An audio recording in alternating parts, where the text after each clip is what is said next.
بسم اللہ اولہ و آخرہ۔ یہ میرے پاس کتابچہ علیحدہ ہے، صفحہ 22 ہے، اس میں آپ اپنا نکال لیجئے۔ ہم تیزی سے وہ دو پیرے پڑھ لیتے ہیں جو پڑھ چکے ہیں۔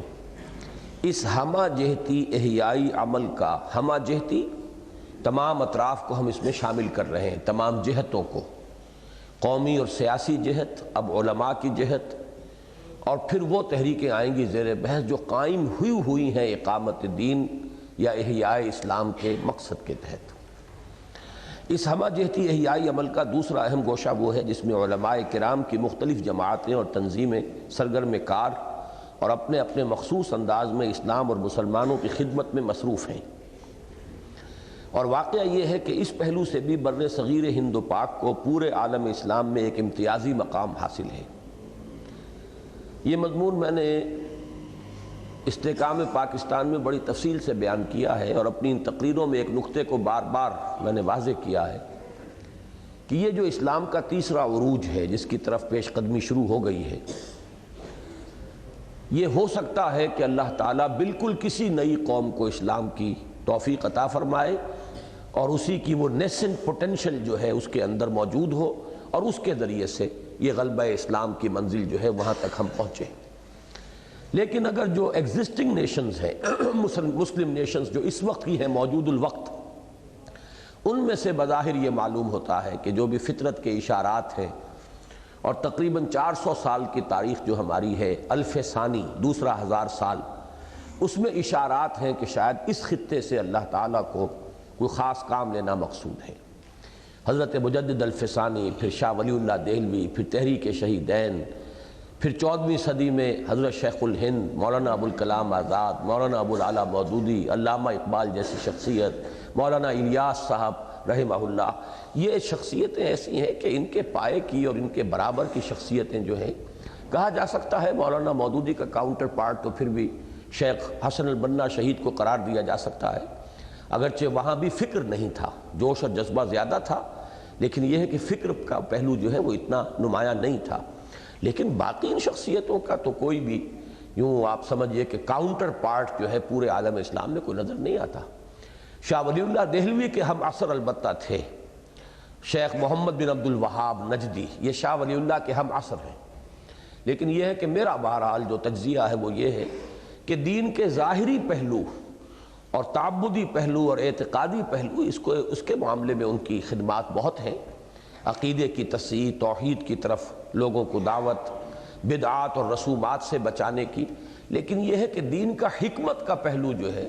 اس سے انہیں کوئی مناسبت ہی نہیں تھی۔ اللہ تعالیٰ نے مزاج بنائے ہیں، ان کی کوئی مناسبت حکمت اور فلسفے سے نہیں تھی۔ اس اعتبار سے شاہ ولی اللہ دہلوی کا وہ کسی درجے میں بھی کاؤنٹر پارٹ نہیں بنتے۔ وہ مقام جو شاہ ولی اللہ دہلوی کا ہے وہ شیخ محمد ابن عبد الوہاب رحمہ اللہ کا نہیں ہے۔ تو اس لیے میں نے عرض کیا کہ پہلا جو گوشہ تھا قومی تحریکوں کا، تحریک آزادی، اس میں بھی یہ پاکستان کی تحریک ممیز ہے پوری دنیا میں کہ یہاں اسلام کا نعرہ لگا، اسلام کو انووک کیا گیا، گویا کہ پاکستان ابن اسلام ہے، یہ اسلام کے کوکھ سے برآمد ہوا ہے، یہ دنیا میں کسی دوسرے ملک کا معاملہ نہیں ہے۔ یہی معاملہ یہاں کہہ رہا ہوں کہ واقعہ یہ ہے کہ اس پہلو سے بھی بر صغیر ہند و پاک کو پورے عالم اسلام میں ایک امتیازی مقام حاصل ہے۔ یہ آپ کو معلوم ہوگا کہ میں بر صغیر کی اب اصلاح کر چکا ہوں، بر عظیم۔ یہ ہمارے لاہور ہی کے پروفیسر اسلم صاحب ہیں، مولانا سعید احمد اکبر آبادی کے داماد، انہوں نے یہ بات کہی ہے اور مجھے صحیح معلوم ہوئی کہ بر صغیر کہنا درست نہیں ہے، بر اعظم کے بعد عظیم کا درجہ آئے گا۔ بر اعظم ایشیا اور یہ جو ہے انڈین سب کانٹیننٹ، تو یہ بر عظیم ہے۔ بر صغیر تو کسی چھوٹے سے قطع ارضی کو بھی کہہ دیا جائے گا، تو یہ ہمارے ہاں ایک مس نومر چلا ہے۔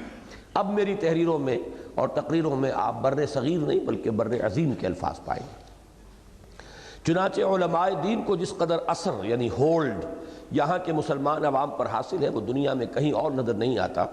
اور راسخ العقیدہ اسلام یعنی آرتھوڈاکس اسلام جتنی مضبوط جڑیں یہاں رکھتا ہے اور کہیں نہیں رکھتا، حتیٰ کہ جزیرہ نماء عرب بھی جہاں اس صدی کے وسط تک محمد ابن عبد الوہاب رحمۃ اللہ علیہ کی تجدیدی مساعی کے گہرے اثرات قائم رہے ہیں، اب اس معاملے میں بہت پیچھے رہ گیا ہے۔ اس کی وجہ بھی بادنا تعامل سمجھ میں آ جاتی ہے، اور وہ یہ کہ امام الہند حضرت شاہ ولی اللہ دہلوی رحمۃ اللہ علیہ ایسی جامع شخصیت گزشتہ 300 سالوں کے دوران میں پورے عالم اسلام میں پیدا نہیں ہوئی، اور انہوں نے مسلمانوں کی توجہ علم دین کے اصل سرچشموں یعنی قرآن اور حدیث کی جانب منعطف کرانے کے ساتھ ساتھ فکر اسلامی کی تدوین نو، حجت اللہ البالغہ، یہ در حقیقت فکر اسلامی کی ایک نئی تدوین ہے، اور مختلف پہلوؤں سے انہوں نے فلسفہ، تصوف، ان موضوعات کو بھی اختیار کیا ہے۔ تدوین نو کا جو عظیم الشان کارنامہ سر انجام دیا ہے، اسی کا نتیجہ ہے کہ یہاں دین اور رجال دین کی ساکھ از سر نو مضبوط ہو گئی۔ اب آگے چل رہے ہیں، اس ضمن میں یہ حقیقت بھی پیش نظر رکھنی چاہیے کہ علماء دین کی مساعی میں اصل زور، ایمفیسس، دور حاضر میں اسلام کی نشأت ثانیہ اور تجدید و احیاء دین کے تقاضوں کو پورا کرنے کی بجائے دین کے نظام عقائد و اعمال کی حفاظت و مدافعت ہی پر ہے۔ علماء کا رول جو ہے وہ احیائی جد و جہد کا حصہ نہیں ہے، اس میں حفاظت، دین کی حفاظت، اعتقادات کی حفاظت، کوئی حملہ ہو رہا ہو، کہیں سے فتنہ ابھر رہا ہو، اس کے مقابلے کے لیے، اس کی سرکوبی کے لیے وہ میدان میں آ جائیں گے، اس کا مقابلہ کریں گے۔ اس طرح گویا ظاہری اعتبار سے ان کی خدمات کو سابق مجددین اسلام کی مساعی کے ساتھ ایک نوع کے تسلسل کی نسبت حاصل ہے، کیونکہ میں یہ بیان کر چکا ہوں کہ ہمارے سابق مجددین جو ہیں انہوں نے بھی کوئی عسکری عوامی تحریکیں نہیں اٹھائیں، انہوں نے وہی اصلاح عقائد، اصلاح اعمال، اصلاح اخلاق، انہی چیزوں کے اندر اپنی ساری محنت جو ہے وہ صرف کی ہے۔ یا کوئی نظریاتی فتنہ اٹھا ہے تو اس کا قلع قمع کر دینا، کوئی علمی میدان کے اندر کوئی بات غلط کہی گئی ہے اس کی تصحیح کر دینا، کوئی علمی تقاضا ہے وقت کا اس کو پورا کرنا، تو یہ در حقیقت ہمارے ان مجددین کا جو کام تھا۔ تو گویا کہ اسی کا تسلسل ہے، علماء چونکہ ان کے وارث ہیں، انہی کے ساتھ منسلک ہیں، لہذا ان کا کام بھی انہی کے کام کی ایک تسلسل ہے اس میں۔ اگرچہ حقیقت کے اعتبار سے بعض اہم فرق بھی ہیں، مثلاً یہ کہ جب سے اجتہاد کا دروازہ بند ہوا اور تقلید جامد کا دور دورہ ہوا اور تشدد و انتشار اور فرقہ پرستی و گروہ بندی نے پاؤں جما لیے، ہر فرقے کے علماء کرام دین کے نظام عقائد و اعمال کی خاص اسی صورت کی حفاظت و مدافعت پر سارا زور صرف کر رہے ہیں جو ان کے مخصوص فرقے یا گروہ کے نزدیک معتبر و مستند ہے۔ اب وہ اسلام کی جڑوں کی مدافعت کی بجائے اسلام کے ان اختلافی جو مسلک کے معاملات ہیں زیادہ زور جو ہے اب ان کی مدافعت پر صرف ہو رہا ہے، جس سے فرقہ بندی کی جڑیں مضبوط تر ہوتی چلی جا رہی ہیں۔ دوسرے، چونکہ انہوں نے علوم جدیدہ اور دور حاضر کے افکار و نظریات کا مطالعہ اس طرح براہ راست اور بالاستیعاب نہیں کیا جس طرح اپنے اپنے دور میں امام غزالی اور امام ابن تیمیہ رحمہم اللہ نے کیا تھا، لہذا وہ دور حاضر میں حفاظت و مدافعت دین کے اصل تقاضوں کو بھی صحیح طور پر پورا کرنے سے قاصر ہے۔ یعنی کوئی مذہبی میدان میں فتنہ اٹھے گا تو سرکوبی کر لیں گے، لیکن یہ فتنے جو ہیں نئے افکار کے، نئے نظریات کے، برٹرینڈ رسل کا فتنہ اور سارترے کا فتنہ، ان کا تو اس زہر کا تریاق تو ان کے پاس نہیں۔ ہاں یہ کہ غلام احمد قادیانی کے زہر کا تریاق ان کے پاس ہے، یا منکرین حدیث کے زہر کا تریاق ان کے پاس ہے، اس طرح کی چیزوں کا تو یہ حفاظت و مدافعت اسلام کا جو ہے وہ حق ادا کر سکتے ہیں۔ لیکن یہ کہ یہ جو نئے فتنے ہیں، نیا فکر ہے، نیا فلسفہ ہے، نئے نظریات ہیں، نئے علوم ہیں، ان کے ضمن میں یہ اس حفاظت و مدافعت سے بھی قاصر ہے۔ یہ تفصیل سے ہم نشأت ثانیہ میں اس کا مطالعہ کر چکے ہیں۔ تو اب دونوں باتیں میں نے کہیں اس کو نوٹ کر لیجئے کہ یہ علماء اور ان کی مساعی اصولی اعتبار سے تسلسل ہے سابقہ مجددین امت کا۔ دو فرق کیا ہو گئے کہ ایک تو فرقہ بندی کی وجہ سے ان کا مدافعت کا زور جو ہے اکثر و بیشتر اپنے مسلک کی مدافعت پر صرف ہوتا ہے۔ اب اہل حدیث کوئی ہوگا تو وہ چند مسائل ہی ہیں، وہ انہی کی مدافعت میں اپنا پورا زور جو ہے پوری زندگی کا، خاص طور پر اب تو یہ نظر آ رہا ہے کہ سوائے ان چیزوں کے انہیں کسی اور چیز سے کوئی بحث و دلچسپی نہیں۔ ہمارے ایک نوجوان بھی نماز میں میرے پیچھے دوڑتے گئے ہیں، نماز کے بعد آپ سے ایک بات کرنی ہے، اور بات کیا ہے کہ فرض نماز کے بعد دعا مانگنا یہ ثابت ہے، مسنون ہے، یہ مسائل ہیں، انہی پر زوردار بحثیں ہیں، اور فاتحہ خلف امام پر یہ موٹی موٹی کتابیں ہیں، اس بات میں بھی اور مخالفت میں بھی۔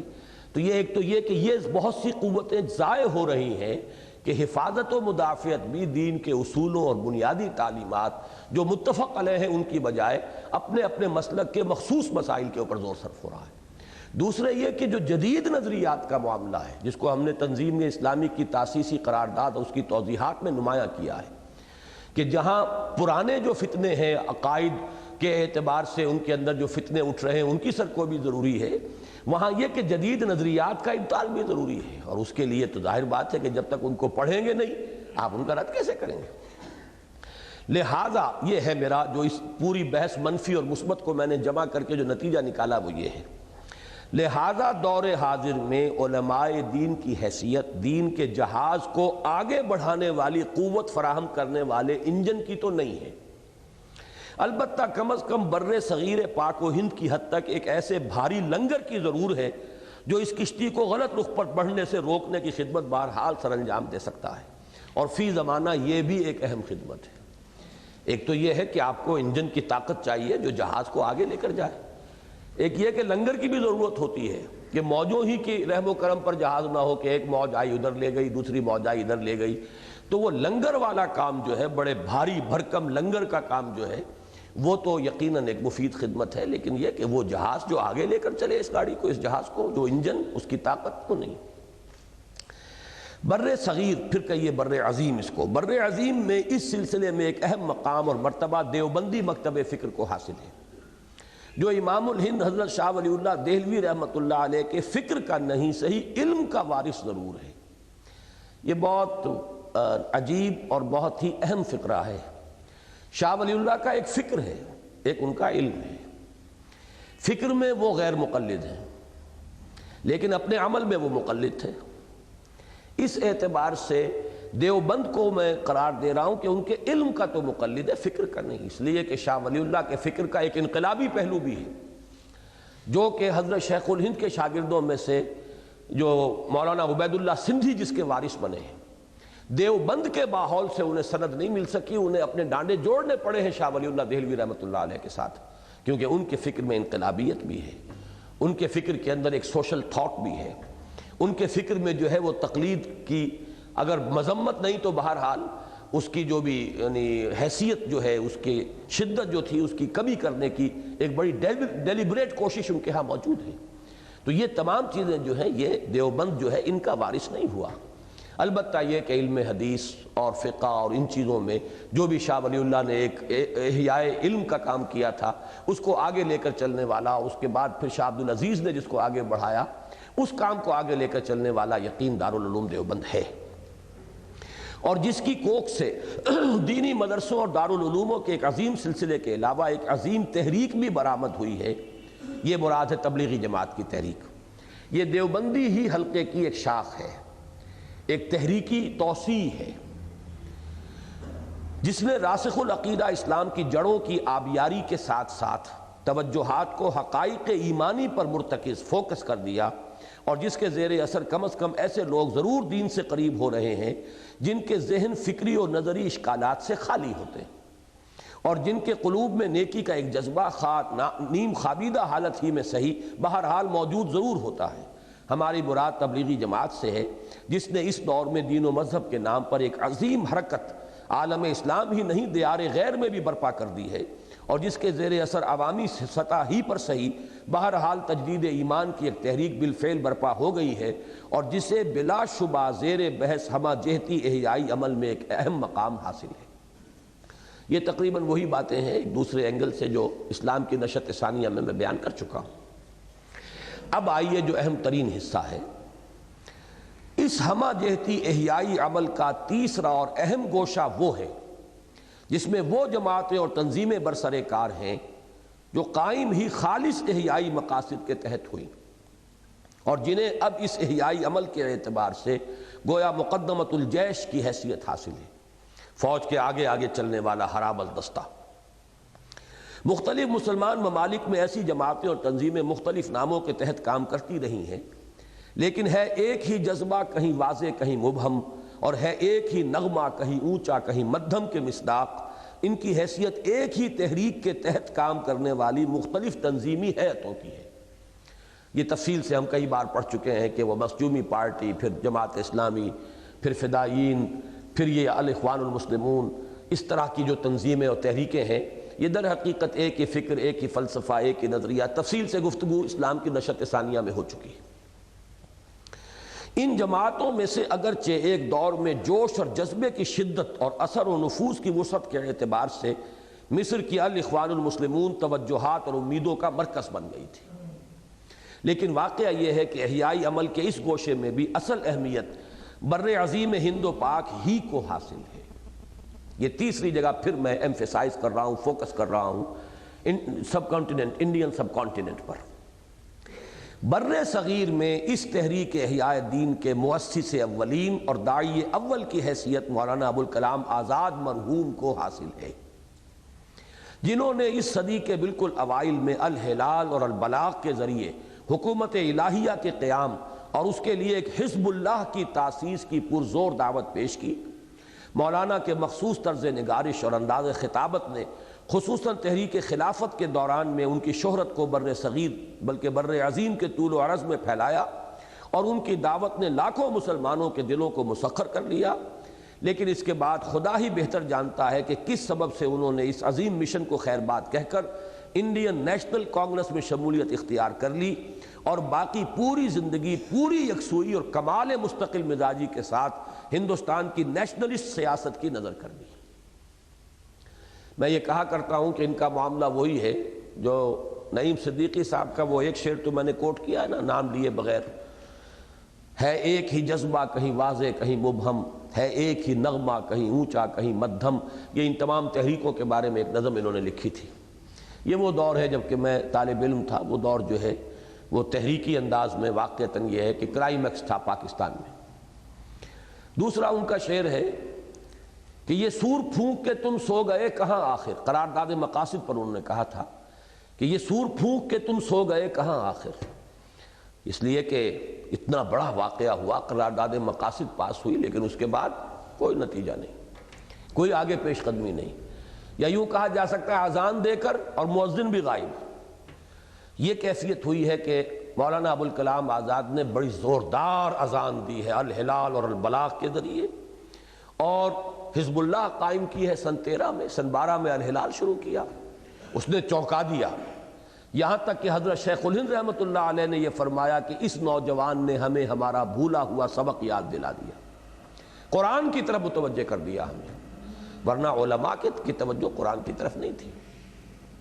وہ تو اپنے فقہی مسائل میں اور اپنے حدیث کے درس میں، اصل اہمیت تو جو ہے دارالعلوموں میں وہ دور حدیث کو حاصل ہے، وہ ہے آخری شے۔ قرآن مجید تو ابتدائی مراحل میں کچھ پڑھا دیا جاتا ہے، جلالین پوری، باقی یہ کہ کچھ بیضاوی کا تھوڑا سا حصہ، پورا پارا بھی نہیں، باقی یہ ہے کہ سارا زور فقہ پر ہے اور یا پھر حدیث پر ہے۔ تو انہوں نے کہا اس نوجوان نے ہمیں ہمارا بھولا ہوا سبق یاد دلایا، اس لیے کہ آج صبح جس مضمون کا ہم نے مطالعہ کیا تھا کہ دو ہی حقیقتیں ہیں بنیادی، وہ اس اسلام کی جو قرن اول میں تھا، قرآن اور جہاد، اور یہ دونوں نعرے لگائے ہیں ابوالکلام نے انتہائی زور کے ساتھ، دونوں کی طرف متوجہ کیا، پکارا ہے بڑے بلند آہنگ کے ساتھ، لوٹو قرآن کی طرف اور کھڑے ہو جاؤ جہاد کے لیے۔ تو یہ در حقیقت جو اصل مؤذن ہے اس تحریک کا اس صدی میں، کم سے کم بر عظیم پاک و ہند میں، وہ مولانا ابوالکلام آزاد ہیں۔ لیکن یہ تحریر میری سن 74 کی ہے۔ یہ جو مولانا ابوالکلام آزاد کی زندگی میں یہ انقلاب آیا، اس وقت تک اس کے سارے اسباب مجھ پر واضح نہیں تھے، بلکہ در حقیقت یہی تحریر ذریعہ بن گئی اس کنٹروورسی کا، جس کے نتیجے میں مجھے پھر تحقیق کرنی پڑی کہ اصل سبب کیا تھا، کیوں مولانا ابوالکلام آزاد نے یہ اپنی لائن بدلی ہے اور اپنا رخ تبدیل کیا ہے۔ اس وقت وہ سن 74 کی پہلے تحریر پڑھ لیجئے، پھر جو بعد میں اس سلسلے میں مجھ پر مزید انکشافات ہوئے ہیں وہ میں اس کی تاریخ بتا دوں گا، اگرچہ میں لکھ چکا ہوں، وہ جماعت شیخ الہند اور تنظیم اسلامی نامی کتاب کے اندر پوری تفصیلی بحث آ چکی ہے۔ مولانا کی زندگی کے اس عظیم انقلاب کے ممکن اسباب میں سے ان کی حد سے بڑھی ہوئی ذہانت کو بھی شمار کیا جا سکتا ہے۔ ایک سبب یہ ہے کہ اے روشنی طبع تو برمن بلا شدی، مولانا بلا شبہ عبقری تھے، جینیس تھے، اور عبقری انسان زیادہ عملی نہیں ہوا کرتے، جو مفکر ہوتے ہیں پھر وہ مرد میدان نہیں ہوتے، محنت کا مادہ ان کے اندر نہیں ہوتا، وہ لاکھ حکیم سر بجیب ایک کلیم سر بکف، اب یہ معاملہ جو ہے اللہ کے رسولوں میں تو ہوا، حضور سے بھی کہا گیا کہ اب نکلیے اس کیفیت سے، یا ایھا المزمل قم یا ایھا المدثر قم، اب کھڑے ہو جاؤ، کمر کسو، اپنی جد و جہد کا آغاز کرو۔ تو مفکر جو ہوتا ہے اور بہت ذہین آدمی، وہ سوچ بچار کی صلاحیتیں، اس کے قواعد جو ہے فکریہ بہت چاق و چوبند ہوتے ہیں، لیکن محنت کا مادہ اور مسلسل محنت جو ہے وہ عام طور پر جینیس لوگوں کے اندر نہیں ہوتی۔ تو ایک تو میں نے سبب یہ کاؤنٹ کیا، دوسرے اس کا کچھ سراغ ان کے اس جملے میں بھی ملتا ہے کہ ہم بیک وقت گلی میں زہد اور ردائے رندی اوڑھنے کے جرم کے مرتکب ہیں۔ عملی اعتبار سے مولانا ابوالکلام آزاد کا وہ مقام نہیں تھا جس کو کہ مولانا سعید احمد اکبر آبادی نے بھی ہمارے ہاں جو تقریر کی تھی قرآن کانفرنس میں، اور وہ تقریر بھی پوری شامل ہے جو ہماری کتاب ہے جماعت شیخ الہند اور تنظیم اسلامی، اس میں انہوں نے گاندھی جی کا ایک قول نقل کیا تھا کہ مولانا ابوالکلام آزاد ذہین بہت ہیں، فطین بہت ہیں، اور ہمارے تو بڑے بڑے فیصلے انہی کی رائے سے ہوتے ہیں، لیکن ان کے قریب بیٹھ کے کوئی روحانیت کا اندازہ نہیں ہوتا۔ جو مولانا مدنی کبھی آتے ہیں تو ان کی روحانیت کا ہمارے قلب پر اثر ہوتا ہے، ہمارے دل کے اوپر اس کے اثرات پڑتے ہیں۔ تو یہ اگرچہ بعض حضرات نے پھر اس جملے کی مخالفت میں بھی کچھ باتیں لکھی ہیں، لیکن یہ کہ یہ اپنی جگہ صحیح ہے۔ وہ اس طرح کے آدمی نہیں تھے، داڑھی ان کی آپ کو معلوم ہے کہ وہ شرعی داڑھی نہیں تھی، لباس وضاقتہ کے اعتبار سے بھی وہ اس قسم کے کم سے کم اس وقت کے جو معیارات تھے ان پر وہ پورے نہیں اترتے تھے۔ مولانا شبلی کے چونکہ یہ شاگرد رہے ہیں، اور مولانا شبلی کے اندر بھی جہاں علم اور فہم اور ادب اور یہ ساری چیزیں جمع تھی، وہاں ایک تھوڑی سی کچھ رنگینی کا بھی ایک عنصر جو ہے ان کی زندگی میں، لوگوں نے اس کے بارے میں بہت کچھ لکھا بھی ہے، شبلی کی حیات معاشقہ ایک پوری کتاب لکھ دی گئی ہے، لیکن یہ ہے کہ اس کا کچھ نہ کچھ اثر جو ہے مولانا ابوالکلام آزاد میں بھی تھا، اور یہ جملہ خود ان کا اپنا ہے، ہم بیک وقت گلی میں زہد اور ردائے رندی اوڑھنے کے جرم کے مرتکب ہیں۔ اور ایک خیال جو زیادہ قرین قیاس ہے یہ بھی ہے کہ مولانا کی حیثیت ایک سکہ بند اور مسلم عالم دین کی نہ تھی، اور اس وقت تک مسلمانان ہند پر علماء کی گرفت بہت مضبوط تھی، لہذا مولانا کو گویا راستہ بند نظر آیا۔ اس کی تائید اس روایت سے بھی ہوتی ہے جو پروفیسر یوسف سلیم چشتی کے ذریعے ہم تک پہنچی، اور جس کا حاصل یہ ہے کہ 10 سال کے عرصے میں اپنے پیش نظر مقصد کے لیے تمہیدی مراحل کی تکمیل کے بعد اپریل 1922 میں مولانا نے دہلی میں منعقدہ جمعیت علماء ہند کی کانفرنس میں مفتی کفایت اللہ مرحوم اور مولانا احمد سعید مرحوم کے تعاون سے اگلا قدم اٹھانے کی اسکیم بنائی۔ چنانچہ پہلے خود انہوں نے تقریر کی اور اپنے جوش خطابت سے حاضرین کے جذبہ عمل کو ابھارا ہی نہیں للکارا، اور پھر مولانا احمد سعید صاحب نے تقریر کی کہ حضرت شیخ الہند کی رحلت کے بعد سے مسلمانان ہند کی قیادت کی مسند خالی ہے، اور اب جو مرحلہ درپیش ہے اس میں شیخ الہند سے بھی بڑھ کر امام الہند کی ضرورت ہے۔ اب غور کرو اور اس کے لیے کسی موضوع شخص کو تلاش کر کے اس کے ہاتھ پر بیعت کرو اور جد و جہد کا آغاز کر دو، لیکن اللہ تعالیٰ کو کچھ اور ہی مطلوب تھا۔ چنانچہ علامۃ الہند مولانا معین الدین اجمیری اٹھے اور انہوں نے براہ راست مولانا آزاد کو خطاب کر کے ان الفاظ سے اپنی تقریر کا آغاز کیا کہ ایاز قدر خود بشناس، جس سے بخوبی اندازہ کیا جا سکتا ہے کہ پوری تقریر میں کیا کچھ ہوگا۔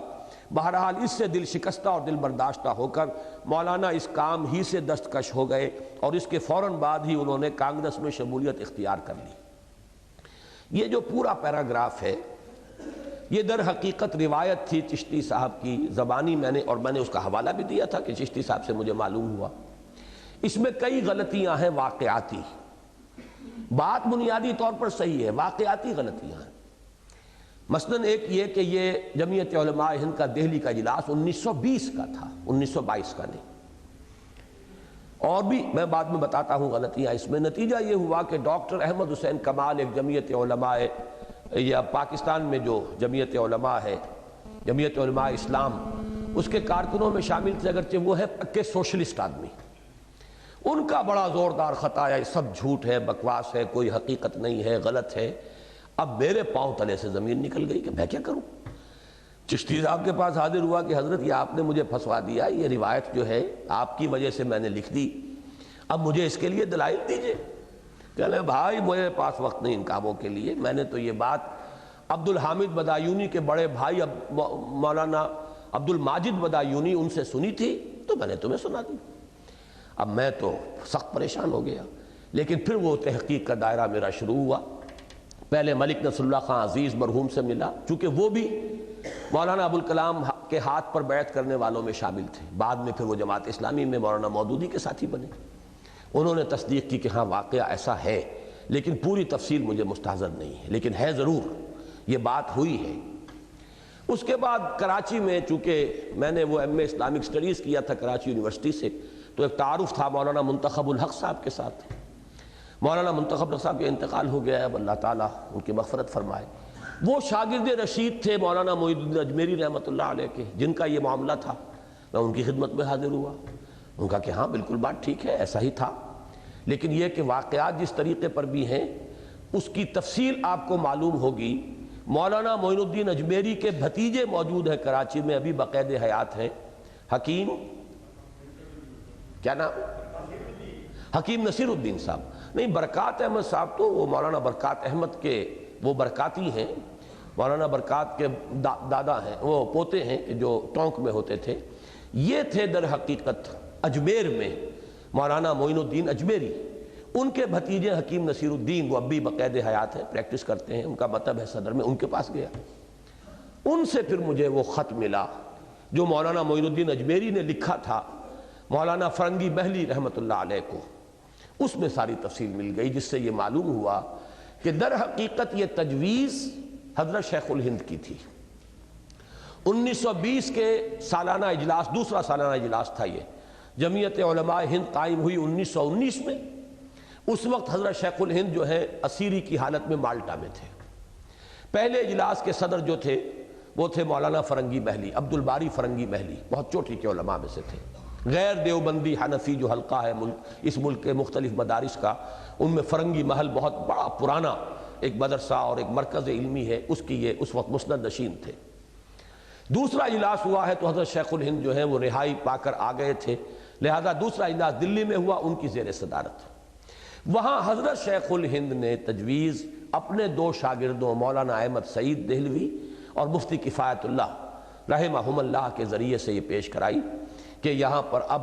امام الہند مان کر ابوالکلام کو اور اس کے ہاتھ پر بیعت کی جائے۔ اب یہی شخص ہے کہ جو رہنمائی کی جو خدمت ہے اور ذمہ داری ہے سر انجام دے سکتا ہے۔ جلسہ عام میں بڑی پرجوش تقریریں ہوئیں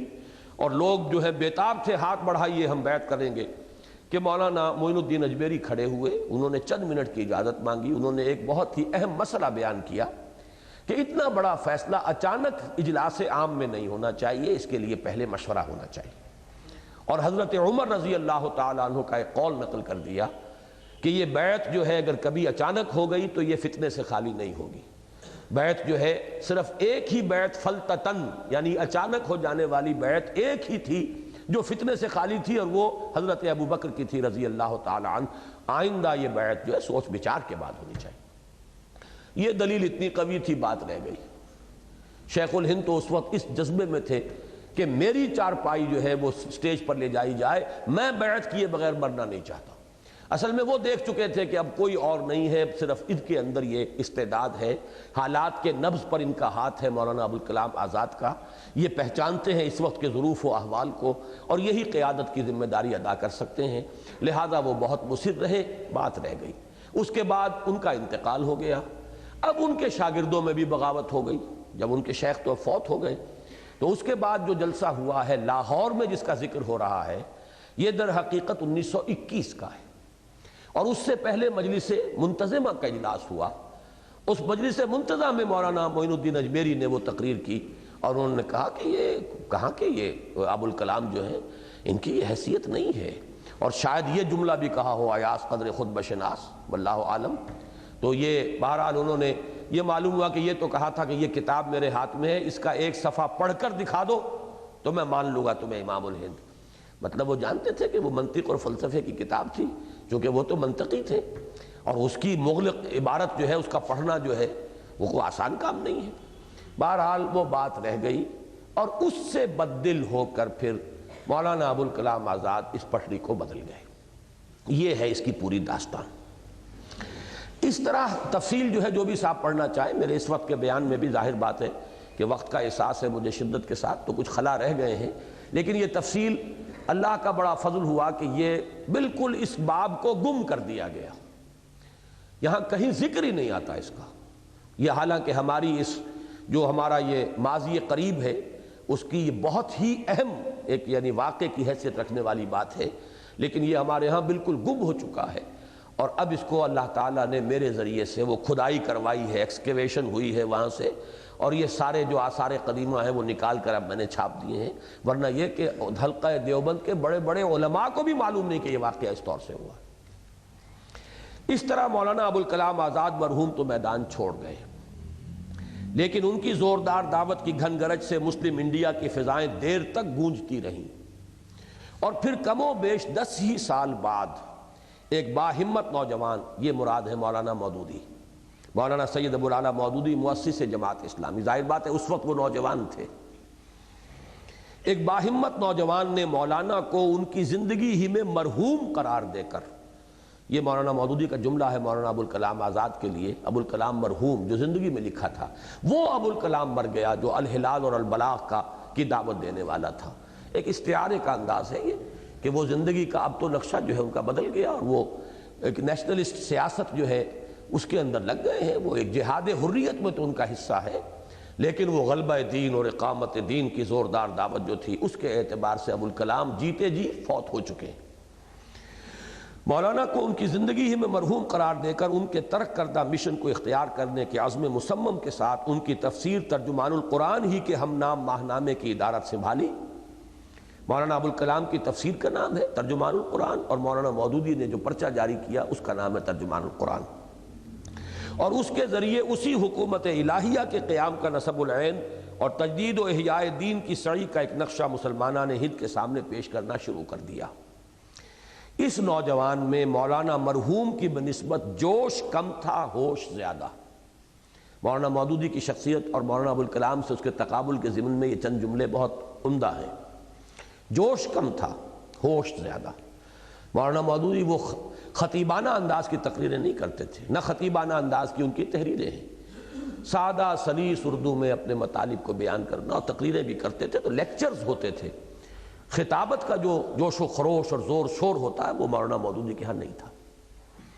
ذہانت و فطانت قدرے کم تھی، یعنی ان کے مقابلے میں، مولانا ابوالکلام کے مقابلے میں، لیکن اسی نسبت سے محنت و مشقت کا مادہ بہت زیادہ تھا۔ یہ محنت ہے جو کمپنسیٹ کرتی ہے اصل میں، اور جو اصل کامیابی کی اس دنیا میں جو شے ضمانت دیتی ہے وہ محنت ہے۔ مولانا ابوالکلام آزاد وہ چاہے جینیس تھے لیکن محنت کا مادہ ان میں ویسا نہیں تھا۔ مولانا مودودی چاہے میں انہیں جینیس لوگوں میں شمار نہیں کرتا، ذہین آدمی تو یقیناً تھے، لیکن جینیس کا جو مقام ہوتا ہے عبقری کا وہ ان کا نہیں ہے، لیکن یہ کہ محنتی اور مسلسل اور پابندی کے ساتھ کام کرنے کی صلاحیتیں ان میں بدرجہ اتم موجود تھی۔ لہذا اس نے پہلے 6-7 برس تک پورے صبر و استقلال کے ساتھ خالص انفرادی طور پر کام جاری رکھا۔ یہ 6-7 برس نوٹ کر لیجئے، اس میں ایک مشابہت ہے۔ میں نے بھی یہاں آ کر سن 65 سے جو کام شروع کیا ہے تو 6-7 برس تک بالکل تنہا کام کیا، نہ کوئی انجمن، نہ ادارہ، نہ تنظیم۔ انجمن قائم ہوئی 1972 میں، تنظیم قائم ہوئی 1975 میں، لیکن 65 سے لے کر اور 72 تک یہ میرا کام خالص انفرادی تھا۔ مولانا مودودی بھی یہ کام کرتے رہے حیدرآباد دکن میں، پرچہ نکال رہے ہیں، کتابیں شائع کر رہے ہیں۔ اس وقت جو فکری لوگوں کے اندر انتشار تھا اس کو رفع کرنا، مختلف مسائل پر تنقید، جو بھی نئے جدید رجحانات تھے وہ ان کا صاحب قلم ہونے کے اعتبار سے تو واقعہ یہ ہے کہ ان کے بارے میں یہ مانتے ہیں، سب مانتے ہیں کہ وہ صاحب طرز ادیب تھے۔ انہوں نے خود اپنی ایک خاص طرز انشاء ایجاد کی تھی، وہ بہت ہی سادہ انداز میں اور بہت سلیس انداز میں بات کو کھول کھول کر پھیلا کر بیان کرنا۔ تو پہلے 6-7 برس تک پورے صبر و استقلال کے ساتھ خالص انفرادی طور پر کام جاری رکھا، پھر کچھ عرصہ دارالاسلام کے نام سے ایک ادارے کے تحت کام کیا۔ یہ وہ ادارہ تھا جو علامہ اقبال نے قائم کرایا تھا، اور مولانا کو پھر دعوت دی تھی اور وہاں پر مولانا رہے ہیں۔ اگرچہ اس کے جو مؤسس تھے جنہوں نے وقف قائم کیا تھا ان سے مولانا کے مزاج کی ہم آہنگی نہیں ہوئی، لڑائی بھی ہو گئی، ایک دفعہ وہاں سے لڑ بھڑ کر مولانا لاہور واپس آ گئے، یہاں یہ جو اسلامیہ پارک ہے یہاں مکان کرائے پر لیا، یہیں پر جماعت اسلامی کی تاسیس کی 1941 میں۔ لیکن پھر وہ چودھری غلام چودھری نیاز علی خان صاحب پھر آ گئے، پھر لے گئے. تو اس طرح کا معاملہ رہا، جو سکون جس کو کہتے ہیں وہ حاصل نہیں تھا، اس لیے کہ ادارہ ان کا اپنا نہیں تھا. اس معاملے میں بھی ساتھ کے ساتھ واضح کرتا رہا ہوں، اس معاملے میں مجھ پر اللہ کا فضل بہت بڑا ہوا ہے. وہ یہ کہ میں نے جو پہلے ادارہ قائم کیا وہ خود قائم کیا ہے، اس میں اپنا ویٹو رکھا ہے، اختیار میرا ہے، جو بھی ساتھ دے رہا ہے میرا ساتھ دے رہا ہے. مجھے کوئی بھی اس 17-18 سال کے اندر کوئی اس طرح کی صورتحال سے سابقہ پیش نہیں آیا جیسا مولانا کو نیاز علی خان صاحب کے ذریعے سے پیش آیا. اس لیے کہ بہرحال وقف کرنے والے وہ تھے، متولی وہ تھے، اختیارات تو نیاز علی خان کے ہاتھ میں تھے، کام کرنے والے مولانا مودودی تھے. وہ تو گویا کہ غیر کی جگہ میں بیٹھے ہوئے تھے. وہ جتنی بھی وہ یہ بڑی عنایت تھی کہ جگہ دے رکھی ہے.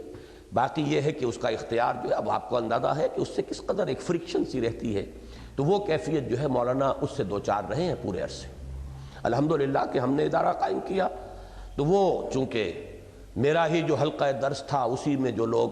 جو اس میں شامل ہوئے اور جو ہم خیال بنے انہی سے انجمن وجود میں آئی، اور اس کے صدر مؤسس کی حیثیت سے ویٹو میں نے اپنے پاس رکھا ہے. اگرچہ آج تک 18 برس میں وہ ویٹو استعمال نہیں ہوا، لیکن تلوار لٹکی ہوئی ہے. اختلاف کرنے والا جو ہے سوچ سمجھ کے اختلاف کرتا ہے، یہ اختیار آخری اس کے پاس ہے. لیکن یہ کہ آج تک یہ کہ فیصلے ہمارے متفق علیہ ہی ہوتے رہے ہیں. 18 برس یہ ایک علیحدہ بحث ہے، اس کو بھی ہمیں زیر بحث لانا، اس مسئلے کو بعد میں یہاں صرف تذکرہ کیا میں نے. اور بالآخر سن 41 میں جماعت اسلامی کے نام سے ایک جماعت کی بنیاد رکھ دی اور ایک منظم جد و جہد کا آغاز کر دیا. جماعت کے قیام سے قبل اس نوجوان نے پہلے انڈین نیشنل کانگریس میں شامل یا اس کے حلیف علماء کے موقف پر شدید تنقید کی، اور اپنے زور استدلال سے ان کے طریقہ کار کا انجام کار کے اعتبار سے اسلام اور مسلمان دونوں کے حق میں سخت مضر ہونا ثابت کر دیا. پھر مسلمانوں کی قومی سیاست پر مدلل تنقید کی اور اسلام کے بلند ترین تصوریت پسندانہ موقف کے تقابل سے اس کا خلاف اسلام ہونا ثابت کیا، اور خود اسی بلند ترین تصوریت پسندانہ سطح ہائیسٹ آئیڈیلسٹک لیول پر اپنی جماعت کی اساس رکھ دی. اس کی تھوڑی سی وضاحت کرنی پڑے گی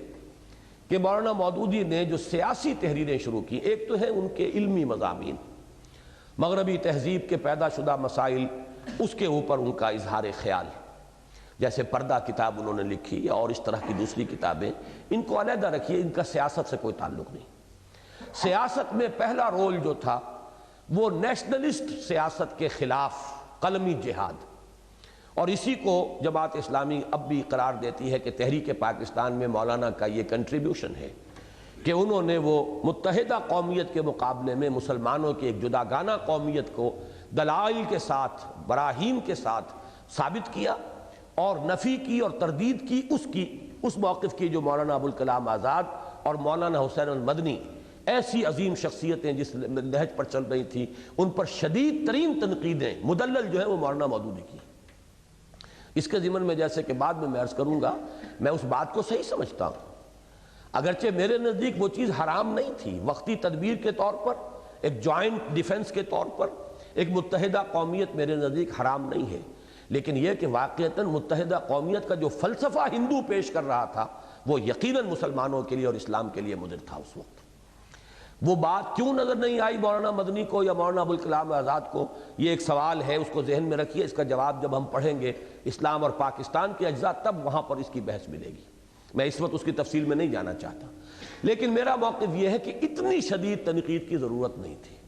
اس کے کفر کے ساتھ ڈانڈے ملا دینا یہ در حقیقت ایک انتہا پسندی کی علامت ہے. اس کی نفی کی جائے، اس کے اختلاف کیا جائے، لیکن یہ کہ اسے بالکل کفر قرار دے دینا، اس کے اندر میرے نزدیک حد اعتدال سے تجاوز ہے. اس کے بعد پھر مولانا مودودی نے مسلم قوم پرستی پر بھی اسی طرح کی تیز و تند تقریریں کی، وہ تحریریں لکھیں. وہ مسلمان اور موجودہ سیاسی کشمکش حصہ دوم میں آئیں. اب مسلم لیگی ڈسولیوژن ہو گئے مولانا سے. پہلے وہ سمجھتے تھے ہمارا آدمی ہے، ہمارا کیس لڑ رہا ہے، اب سمجھا کہ ان کی تو راستہ اور ہے، ہمارے بھی خلاف ہے. اس کے بعد مولانا کی تحریک پاکستان کے خلاف شدید تنقیدیں، یہ وہ ہیں جو ان کے مخالفین پیش کرتے ہیں کہ یہ پاکستان کے مخالف تھے. تو باتیں دونوں اپنی جگہ پر ہیں. ابتدا میں مولانا کا کام وہ تھا کہ جس نے نیشنلسٹ علماء کی موقف کی نفی کر کے گویا کہ بالواسطہ طور پر مسلم نیشنلسٹ موومنٹ جو تھی، مسلم نیشنلزم، اس کو تقویت پہنچائی. لیکن یہ کہ اس کے بعد پھر جو ان کا دوسرا دور ہے اس میں شدید ترین تنقیدیں جو ہیں وہ تحریک پاکستان، تحریک مسلم لیگ اور مسلم نیشنلزم، اور اس کو بھی گویا کہ کفر کے قریب ہی مولانا نے پہنچا دیا ہے۔ چنانچہ جماعت اسلامی کے اساسی موقف کا خلاصہ یہ قرار پایا۔ یہ بہت اہم ہے، چند جملے ان کو اچھی طرح خوب ایک ایک لفظ کو غور سے پڑھیے۔ اسلام مذہب نہیں دین ہے، اور اس کی اصل حیثیت ایک کامل نظام حیات، نظریہ حیات اور مکمل نظام زندگی کی ہے، جو اپنی عین فطرت کے تقاضے کے طور پر اپنا کلی نفاذ اور کامل غلبہ چاہتا ہے۔ اس میں قطعاً کسی اختلاف کی گنجائش نہیں، 100% صحیح ہے۔ اگرچہ صدیوں کے اثرات کی وجہ سے ہمارے علماء کے ذہنوں سے یہ تصور نکل گیا تھا، ان کے ذہن کا اگر آپ تجزیہ کریں گے تو اسلام کو ایک مذہب سمجھ کر عبادات اور کچھ معاملات ذاتی زندگی کے، اس کی اہمیت اتنی زیادہ، اور باقی چیزیں ان کے ذہن سے اوجھل ہو گئی تھی، آنکھ اوجھل پہاڑ اوجھل۔ لیکن اثر نو اسلام کا وہ ہماگیر تصور جو ہے اس کو مولانا مودودی نے اپنی تحریروں سے جس طرح نمایاں کیا ہے، اگرچہ اس فکر کے بیج موجود تھے ابوالکلام کے ہاں بھی، لیکن وہ جو وضاحت اور سلاست کے ساتھ مولانا نے اسے بیان کیا، پھر یہ فکر جو ہے بتمام و کمال موجود تھا علامہ اقبال کی شاعری کے اندر بھی، لیکن یہ کہ شاعری ایک جذبہ جوش پیدا کرتی ہے، جو مستقل فکر کی تعمیر ہے اس میں تو اس کا اتنا بڑا حصہ نہیں ہوتا۔ تو اس اعتبار سے یہ پہلی چیز 100% درست پہلے بھی تھی، آج بھی۔ پھر پڑھ لیجئے، اسلام مذہب نہیں دین ہے، اور اس کی اصل حیثیت ایک کامل نظریہ حیات اور مکمل نظام زندگی کی ہے، جو اپنی عین فطرت کے تقاضے کے طور پر اپنا کلی نفاذ اور کامل غلبہ چاہتا ہے۔ نمبر 2، عبادت صرف مراسم عبودیت کا نام نہیں ہے، بلکہ اس نظام کی کلی اطاعت کا نام ہے۔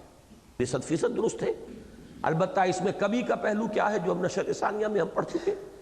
کہ اس عبادت کی روح جو ہے محبت الہی، اس کو جتنا ایمفیسائز کرنا چاہیے تھا نہیں کیا، لیکن عبادت میں اطاعت تو لازماً شامل، اس میں کوئی شک نہیں، لہذا غلط نہیں ہے یہ انٹرپریٹیشن۔ اسی لیے وہاں ہم نے دیکھا تھا کہ تعبیر کی کوتاہی کا عنوان ہم نے قائم کیا اسلام کے نشر ثانیہ میں، کہ در حقیقت پوری تعبیر نہیں ہو رہی، پوری تعبیر اس طرح ہوگی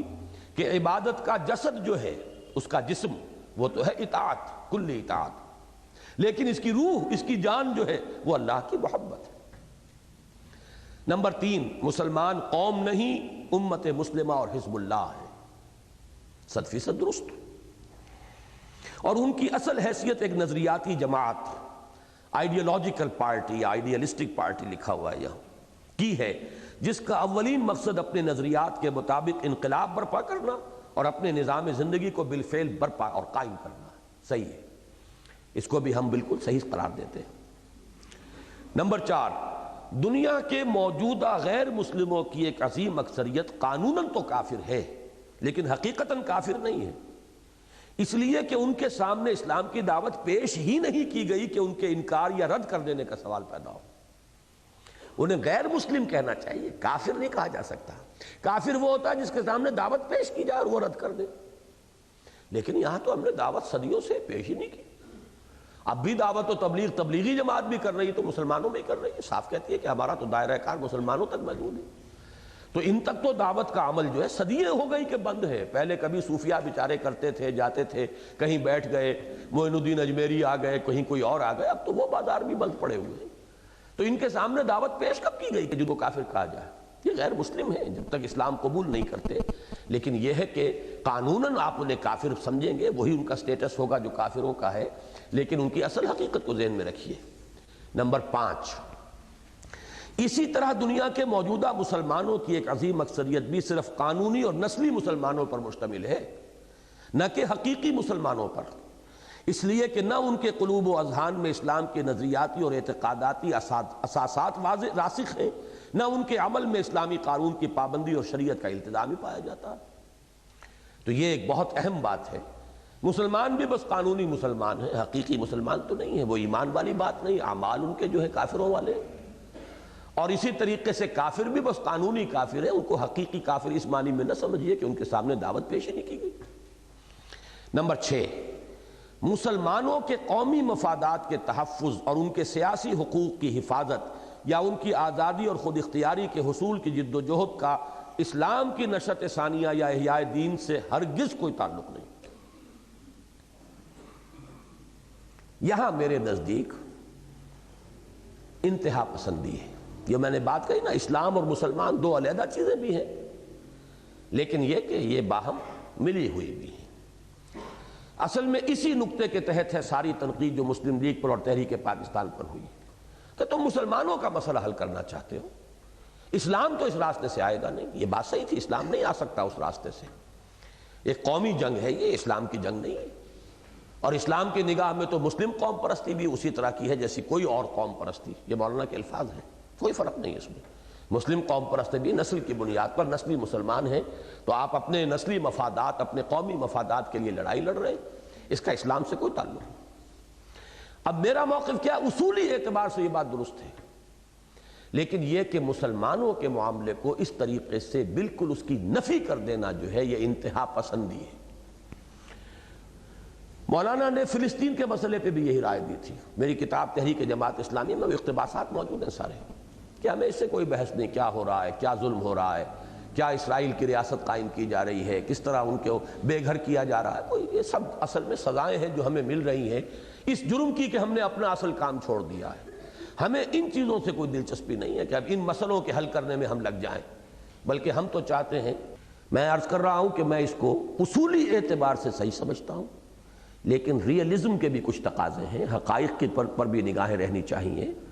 اور ان میں یہ ہے کہ بہرحال مسلمان اور اسلام کا ایک رشتہ ہے، اور مسلمان کے جان و مال کا تحفظ، مسلمان کی آبرو کا تحفظ، مسلمان کے دنیاوی جو بھی مفادات اور حقوق ہیں ان کے لیے کوشش، یہ بھی آپ اسے غیر اسلامی کام نہیں کہہ سکتے۔ آپ یہ کہیں یہ کام ہمیں نہیں کرنا، یہ دوسری بات ہے، ہم نے اپنے آپ کو کسی اور کام کے لیے وقف کر لیا ہے، یہ علیحدہ بات ہے، لیکن اس کے اوپر اس درجے کی شدید تنقید کہ وہ گویا کہ بالکل اسلام کے دائرے سے باہر کا کوئی کام ہو رہا ہے، یہ میرے نزدیک تشدد یا شدت پسندی جسے کہتے ہیں اس کا ایک مظہر ہے۔ اس میں آپ کے سامنے بات رکھوں کہ میرے سامنے ہے معاملہ بنی اسرائیل کا۔ بنی اسرائیل جس درجے اخلاقی دینی اعتبار سے زوال کا شکار تھے جب حضرت موسیٰ علیہ السلام کی بعثت ہوئی ہے، اس کا آپ اس سے اندازہ کر لیجئے کہ حضرت موسیٰ علیہ السلام کی ساری دعوت اور تبلیغ اور سارے معجزات جو انہوں نے دکھائے، سب دیکھ کر بھی اس قوم کا حال یہ رہا ہے کہ ایک تو یہ کہ جیسے ہی حضرت موسیٰ گئے کوہ طور پر انہوں نے بچڑا بنا لیا، پوجنا شروع کر دیا، بہت بڑی تعداد تو اسی میں لگ گئی۔ اس سے پہلے خود کہہ چکے تھے کہ موسیٰ ہمارے لیے بھی کوئی بت جو ہے بنا دو، ہم بھی ذرا اسی طریقے سے تپسیا کیا کریں جیسے یہ دوسری قومیں کرتی ہیں، گیان دھیان کے لیے، خوگرے پیکرے محسوس ہے انسان کی نظر تو کوئی سامنے ہو تو ذرا، یہ ان کا حال ہے۔ اور پھر یہ کہ جب وقت آیا ہے جنگ کا تو کوڑا جواب، صاف جواب۔ لیکن اس کے باوجود یہ سب کچھ ہوا ہے حضرت موسیٰ علیہ السلام کی ساری دعوت، جو بھی انبیاء دعوت نبوت اور کارنامہ رسالت ہے، سب کے بعد یہ حال ہے جس قوم کا، تو اس سے پہلے کیا حال ہوگا؟ قیاس کنز گلستان من بہار مرا۔ لیکن اس قوم کو مظلومیت کی حالت سے نکال کر اور آزادی دلانے کے لیے اللہ تعالیٰ نے حضرت موسیٰ کو مبعوث کیا ہے۔ حضرت موسیٰ کی بعثت کے بنیادی مقاصد کے اندر یہ چیز شامل تھی۔ پہلی جو دربار کے اندر ان کی حاضری ہوئی ہے، انہوں نے دعوت پیش کی ہے، تو یہ تھا ارسل معنا بنی اسرائیل ولا تعذبہم، بنی اسرائیل پر جو تم نے ظلم و ستم کے پہاڑ توڑے ہوئے ہیں ان سے ان کو رہا کرو اور میرے ساتھ جانے دو، ہم جہاں سے آئے تھے وہیں واپس جانا چاہتے ہیں، اس لیے کہ یوسف علیہ السلام کے زمانے میں ہم آئے تھے یہاں پر اور آباد ہوئے تھے تمہارے اس ملک کے اندر، لیکن اب تم نے ہم پہ جو ہے ظلم و ستم جو روا رکھے ہیں، اب ہمیں اجازت دو، واپس جاتے ہیں، ہم تو فلسطین سے آئے تھے، فلسطین لوٹ جائیں گے۔ لیکن وہ فرعون کہاں جانے دینے والا تھا، اس لیے کہ انہیں تو بیگار ملی ہوئی تھی، یہ احرام مصر کی تعمیر میں ان کا خون شامل ہے، ان کی ہڈیاں شامل ہیں، مفت کی لیبر، اور ان سے جو شدید ترین پرسیکیوشن تھی، تو اللہ نے ان کو نجات دلائی۔ اس اعتبار سے مسلمانوں کے جو قومی جو معاملات ہیں، آزادی کے حصول، ان کا مستقبل، ان کے مفادات، ان کی مصلحتیں، یہ چیز بھی در حقیقت دین کے دائرے سے خارج نہیں ہے۔ البتہ آپ یہ کہہ سکتے ہیں کہ بھئی آپ اس کام میں لگے ہوئے، ہمیں اس کام سے دلچسپی نہیں، ہم اس سے بلندتر ایک کام ہے وہ کرنا چاہتے ہیں۔ الحمدللہ کہ میرا موقف ہمیشہ یہ رہا ہے، میں نے کبھی یہ نہیں کہا الیکشن میں حصہ لینا حرام ہے، میں نے کہا ٹھیک ہے، جن لوگوں کی نیت یہی ہے اور جن کی رائے یہی ہے اسی راستے سے اسلام آ سکتا ہے، لگے اس میں، بلکہ وہ صرف ہمدردی جو ہے اس کے راب نہ الاپیں جماعت میں شامل ہوں، ڈٹ کر کام کریں، اس کے نظم اور ڈسپلن کو قبول کریں. میں اسے حرام نہیں کہتا، تبلیغی جماعت کے کام کو معاذ اللہ ثم معاذ اللہ میں حرام تو نہیں کہتا. میں یہ کہتا ہوں کہ یہ کام اس معیار مطلوب اور اس تیسرے لیول تک چونکہ نہیں جا رہا ہے، لہذا ہم جو کام کرنا چاہتے ہیں، یا یہ کہ ان کی اپروچ نان انٹلیکچول ہے، جبکہ جب تک اس انٹیلیجنسیا کو آپ متاثر نہیں کریں گے، اس میں مضبوط نیوکلیس نہیں بنے گا، اس وقت تک یہ گاڑی آگے نہیں چلے گی. تو ہم نے اپنے آپ کو ان کاموں کے لیے وقف کیا. لیکن یہ کہ نفی کی وہ شدت جو ہے الحمدللہ ثم الحمدللہ اللہ نے میرے مزاج میں پیدا ہی نہیں کی ہے. اگرچہ اس کا ایک نقصان ہوتا ہے مجھے، جب یہ بات کہی جائے کہ صرف ہم حق پر ہیں باقی سب کفر ہے،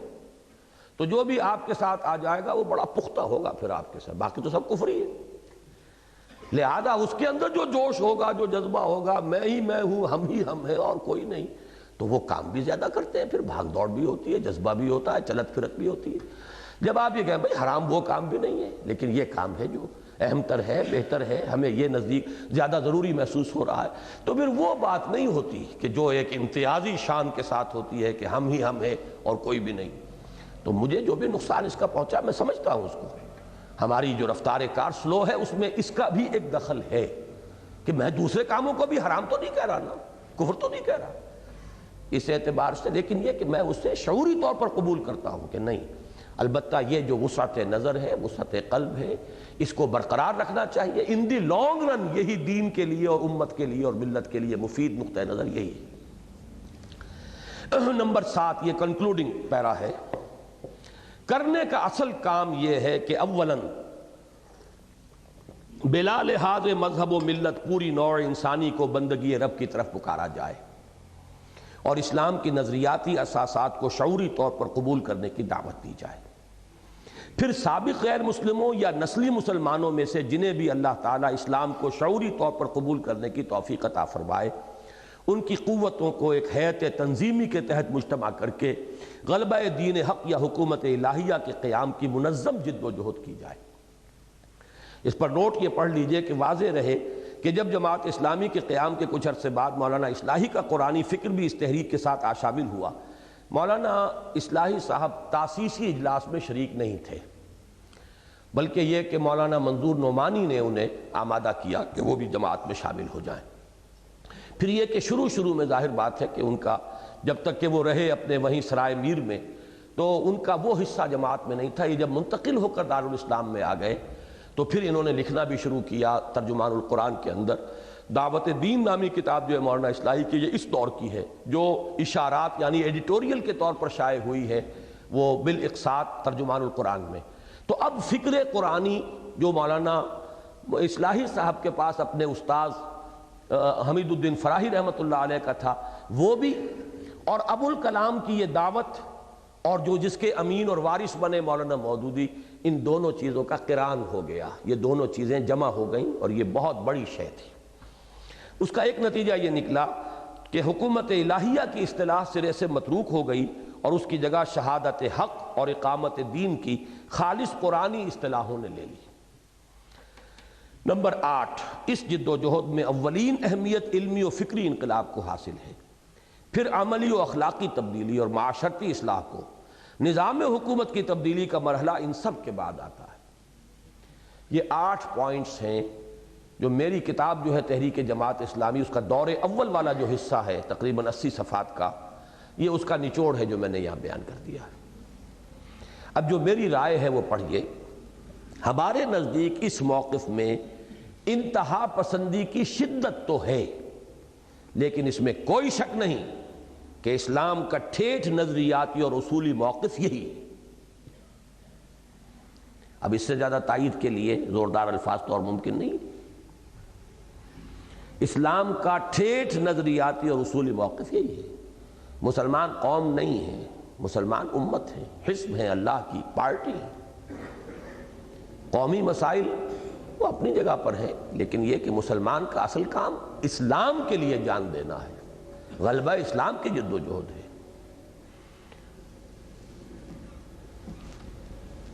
اور دوسری احیائی مسائی کے ساتھ ساتھ اس خالص اصولی اسلامی اصولی اساس پر کسی تحریک کا اٹھنا وقت کی اہم ضرورت تھی، جو مولانا سید ابوالعلا مودودی کے ہاتھوں پوری ہوئی، اور ہم داد دیے بغیر نہیں رہ سکتے کہ اس پر کہ مولانا موصوف اور ان کے رفقائے کار حالات کی سخت نامساعدت کے علی الرغم اور ہر طرح کے طعن و طنز اور تمسخر و استہزاء کے باوجود مسلسل 6 سال اس موقف پر ڈٹے رہے، لیکن صرف 6 سال۔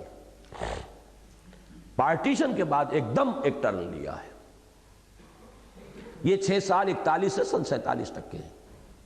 اور یہی 6 سال ہیں کہ جو مسلم نیشنلسٹ موومنٹ جو ہے تحریک پاکستان، تحریک مسلم لیگ، اس کے عروج کا دور ہے۔ اب اس دور میں ایک شخص یہ کہہ رہا ہے کہ ہمیں اس سے کوئی دلچسپی نہیں، مسلمان قومیت جو ہے یہ بھی جس جیسی دنیا کی دوسری قومیتیں جو ہے اسلام کی نگاہ میں ان کی کوئی حیثیت نہیں، ایسی مسلم قومیت کی بھی حیثیت نہیں، اور اسلام کی جنگ اور مسلمانوں کی جنگ ایک ساتھ نہیں لڑی جا سکتی، قومی جنگ اور اسلام کی جنگ۔ اب ظاہر بات ہے کہ اس پر مسلم لیگیوں کی طرف سے جو رد عمل تھا، جو استہزاء تھا، جو تمسخر تھا، وہ اپنی جگہ تھا، لیکن اس پر داد دینی چاہیے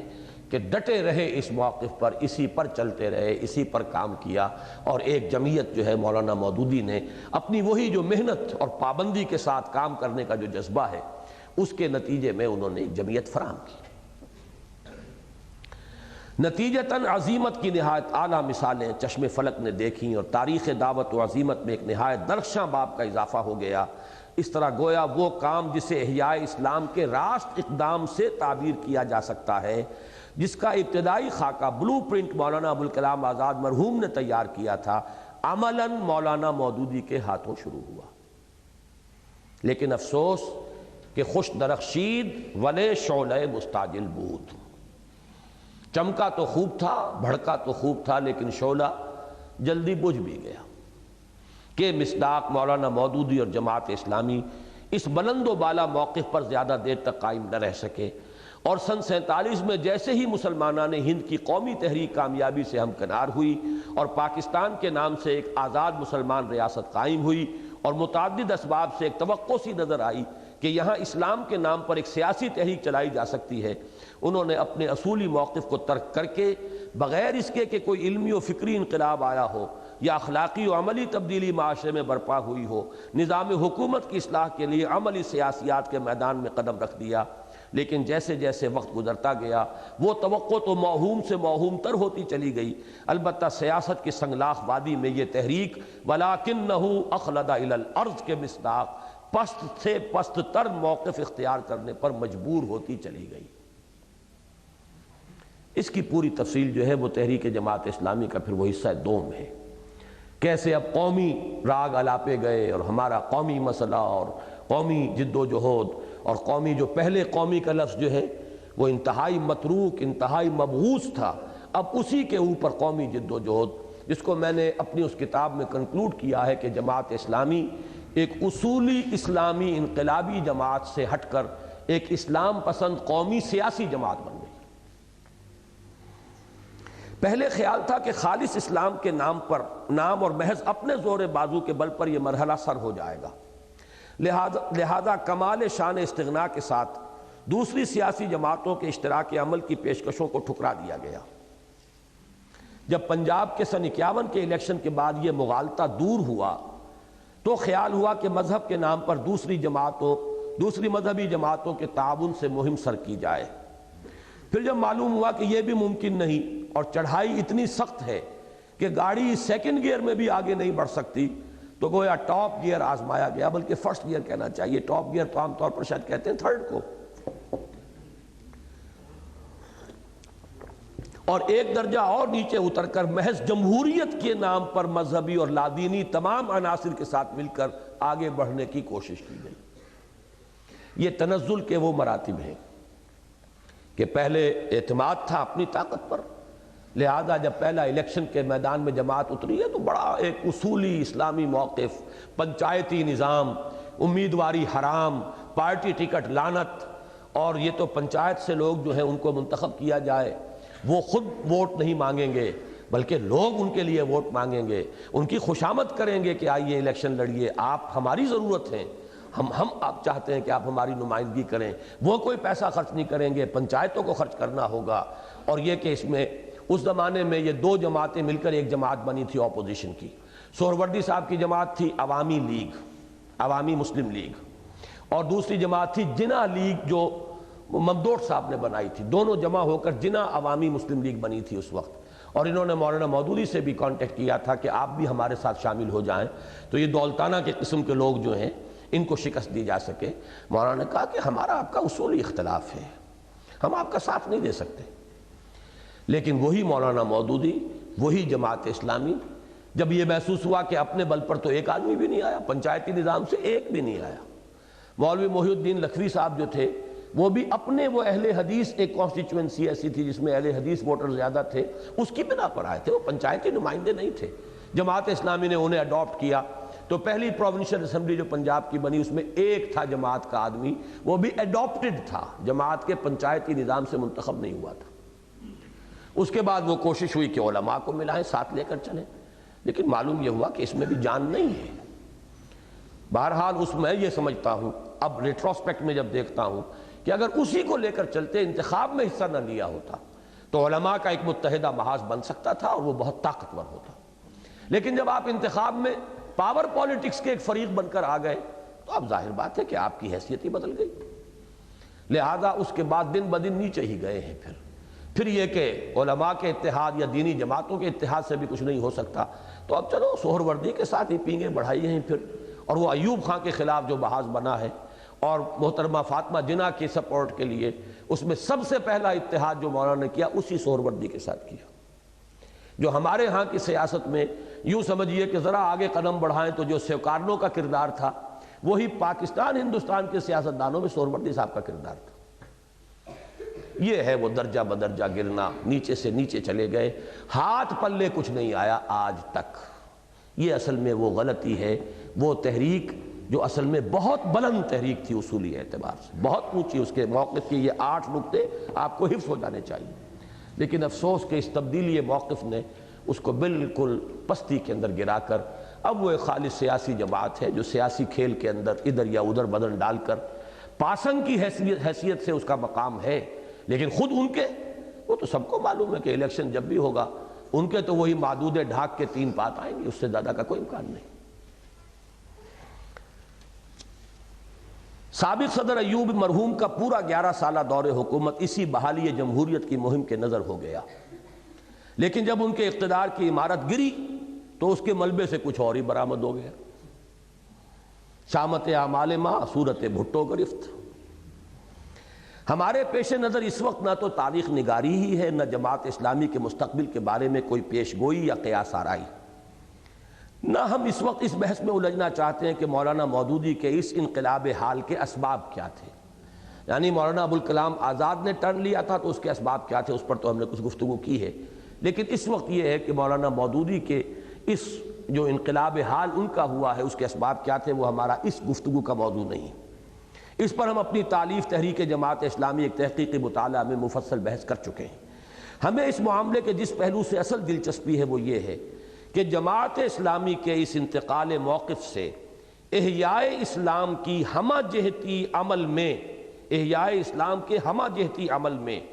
ٹھیٹھ اصولی اسلامی تحریک کی جگہ پھر خالی ہو گئی۔ قومی پروسیس چل رہا ہے، سیاسی عمل چل رہا ہے، علماء کی تحریکیں چل رہی ہیں، لیکن ٹھیٹھ اصولی اسلامی وہ جو تحریک پہلے ابوالکلام نے شروع کی اور وہ ٹرن لے گئے، جگہ خالی ہو گئی۔ کچھ عرصے کے بعد مولانا مودودی آئے، محنت کی، بہت زیادہ محنت کی ابوالکلام کے مقابلے میں، اور ایک جماعت فراہم کی، بڑی پابندی کے ساتھ کام کیا، لیکن افسوس کہ اس کے بعد جو ٹرن لیا ہے اب وہ ایک اسلام پسند قومی اسلامی جماعت بن کر رہ گئی، تو وہ ٹھیٹھ اصولی اسلامی تحریک کی جگہ پھر خالی، اور اس محیب خلا کو پر کرنے کی کوئی صورت تاحال پیدا نہیں ہوئی، جو اپنے پیش رو مولانا آزاد اور ان کی جماعت حزب اللہ کی طرح مولانا مودودی اور ان کی قائم کردہ جماعت اسلامی نے جیتے جی مرحوم ہو کر پیدا کیا ہے۔ چنانچہ اب اگرچہ سیاسی و قومی سطح پر بھی احیائی عمل جاری ہے اور علماء کی سرگرمیاں بھی اپنے اپنے رنگ میں تیز سے تیز تر ہو گئی ہیں، احیائی عمل کا یہ تیسرا اور اہم ترین گوشہ ویران و سنسان پڑا ہے۔ جماعت اسلامی کے موقف میں یہ تبدیلی اصولاً سن 47 ہی میں پیدا ہو گئی تھی، لیکن کم و بیش 10 سال یہ اپنی قوت کے زور میں بڑھتی چلی گئی، اور اس تبدیلی کا احساس بھی لوگوں کو نہیں ہوا، لیکن 56-57 میں جماعت میں اس احساس نے زور پکڑا اور طریقہ کار کے بارے میں ایک اختلاف رائے ظاہر ہوا جس نے ایک ہنگامے کی صورت اختیار کر لی۔ نتیجتاً جماعت کے اکابر کی اکثریت چند اصاغر سمیت جماعت سے کٹ گئی۔ یہ جو ہے پورا پروسیس اس بحرانی دور کا تازہ جو اب آ رہا ہے، میثاق جنوری کا 1990 کا، اس میں وہ نقض غزل کی وہ 4 قسطیں شائع ہو گئی ہیں کہ کیا ہنگامہ تھا، کون کون کٹا ہے۔ مولانا اصلاحی، مولانا عبدالغفار حسن، مولانا عبدالجبار غازی، مولانا عبدالرحیم اشرف، مولانا افتخار احمد بلخی، مولانا شیخ سلطان احمد صاحب، اور فیصل آباد میں پھر میاں فضل احمد صاحب اور چودھری عبدالحمید صاحب۔ یہ تقریباً سیکنڈ لائن جو تھی جماعت اسلامی کی، جو لوگ بھی امیر رہے کبھی مولانا مودودی اور مولانا اصلاحی کی اسیری کے دور میں یا کسی اور وجہ سے معذوری کے دور میں، وہ سب کے سب وائپ آؤٹ ہوئے۔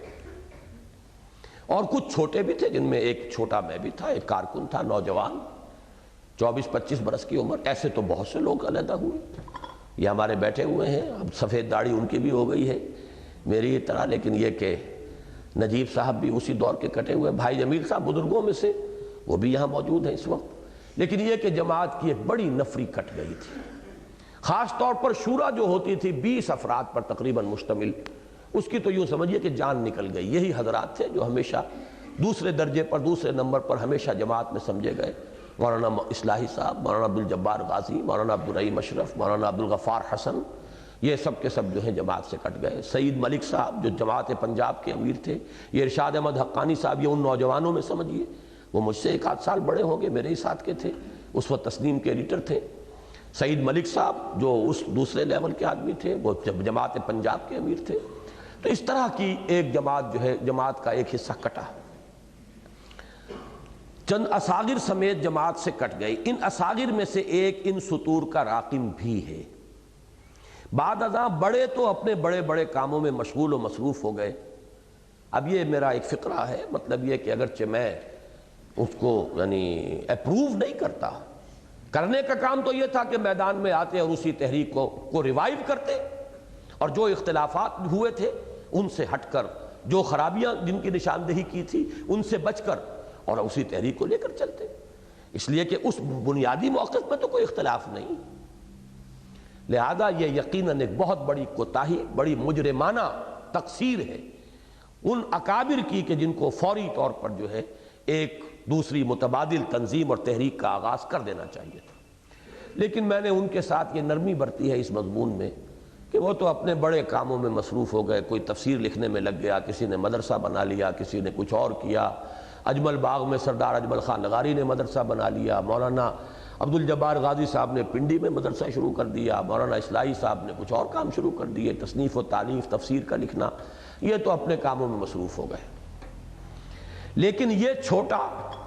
اشارہ میں اپنی طرف کر رہا ہوں، ایک بلبل ہے کہ ہے محو ترنم اب تک، اس کے سینے میں ہے نغموں کا تلاطم اب تک کے مصداق، اپنے دل و دماغ کو اس جنت گمگشتہ کے خیال سے فارغ نہ کر سکا، بلکہ جیسے جیسے دن بیتے اس کا حال یہ ہوتا چلا گیا کہ تخم جس کا تو ہماری کشت جام بو گئی، شرکت غم سے یہ الفت اور محکم ہو گئی۔ اس لیے کہ جماعت کے اس اصولی موقف کے اوپر تو میرا جیسے جیسے مطالعہ قرآن کا معاملہ آگے بڑھا اور درس قرآن کا معاملہ، میں تو ان سے کہیں زیادہ اس کے اوپر جازم ہوں۔ اس اصولی موقف کے اوپر میرا یقین، میں یہ سمجھتا ہوں کہ ان سے کہیں زیادہ ہے۔ میں نے اس کو ریکنسٹرکٹ کیا ہے خالص قرآنی بنیادوں پر، مطالعہ قرآن حکیم کے ایک منتخب نصاب کے حوالے سے میں نے اس کو قرآن مجید کی بنیاد پر ریکنسٹرکٹ کیا ہے۔ اگرچہ یہ فکر مجھے ابتداء انہی سے ملا ہے، مولانا مودودی سے ملا، مولانا اصلاحی صاحب سے ملا، میرے فکر کے کچھ اور عناصر بھی ہیں جو وہ ایک علیحدہ مضمون ہے، جو کل ہم جس کتاب کا پھر مطالعہ شروع کریں گے، وہی جو دعوت رجوع القرآن کا منظر و پس منظر، اب اس کے اندر یہ مضامین آئیں گے آگے چل کر۔ لیکن بہرحال یہ ہے کہ اس کے ساتھ وہ تحریکیت، یہ بات کہ دین کے غلبے کی جد و جہد فرض عین ہے، اس کے لیے جماعت کا التزام لازم، یہ چیزیں مجھ پر اسی طریقے سے پوری پختگی کے ساتھ واضح ہوئیں، بلکہ مزید مبرہن ہوتی چلی گئی، مزید اجاگر ہوتی چلی گئی۔ شرکت غم سے یہ الفت اور محکم ہو گئی۔ وہ جب جماعت سے علیحدہ ہوا تو اس کی عمر کل 25 برس تھی، بالکل نو عمری کا معاملہ، نہ علم نہ تجربہ لہذا پورے 10 برس اس نے اس انتظار میں بسر کیے کہ بڑوں میں سے کوئی ہمت کرے اور اثر نو سفر کا آغاز کر دے،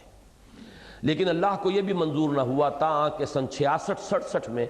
اس نے خود کمر ہمت کسی اور بفہوائے الفاظ قرآنی ان ھذا القرآن یہدی للتی ہی اقوم۔ اب دیکھیے وہیں پہنچ گئے جہاں سے ہم نے شروع کیا تھا، سورہ بنی اسرائیل کا پہلا رکوع اور اس کا یہ آخری حصہ۔ جیسے اسرائیل کھڑے ہوئے تھے، بنی اسرائیل اس وقت حضور کی بعثت کے وقت، وہاں آج امت مسلمہ کھڑی ہوئی ہے۔ جیسے دو راہ تھا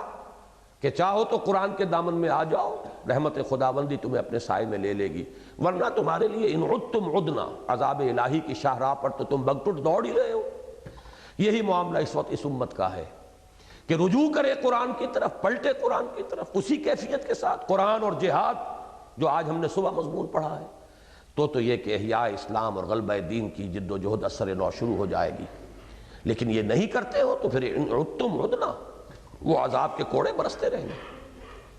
اور وہ رکوع اس پر ختم ہوتا، ان ھذا القرآن یہدی للتی ہی اقوم۔ یقیناً یہی قرآن ہے جو رہنمائی فرماتا ہے اس راہ کی طرف جو سب سے سیدھی اور سب سے درست ہے۔ عجب اس نے اتفاق ہے، یہ الفاظ مبارکہ سورۃ بنی اسرائیل میں ان آیات کے فوراً بعد وارد ہوئے ہیں جو بنی اسرائیل اور امت مسلمہ کی تاریخ میں مماثلت و مشابہت کے بیان میں اس تحریر میں تفصیل کے ساتھ زیر بحث آ چکی ہیں۔ مزید غور طلب نکتہ یہ ہے کہ بنی اسرائیل کی تاریخ کا ذکر شروع ہوا تو تورات کے ذکر سے، وَآتَيْنَا مُوسَى الْكِتَابَ وَجَعَلْنَاهُ هُدًى لِبَنِي اسرائیل، اور اس کا اختتام ہوا تو قرآن کے ذکر پر، ان ھذا القرآن یہدی للتی ہی اقوم۔ گویا سابق امت کی تاسیس بھی کتاب ہی کی بنیاد پر ہوئی،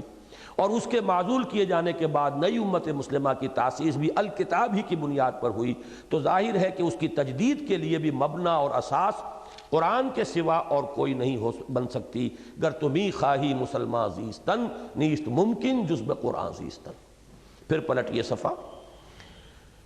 بفہوائے الفاظ قرآنی ان ھذا القرآن یہدی للتی ہی اقوم۔ درس قرآن کی صورت میں ٹھیٹھ اسلامی دعوت کے لیے ذہنی و فکری سطح پر میدان ہموار کرنے کا کام شروع کر دیا۔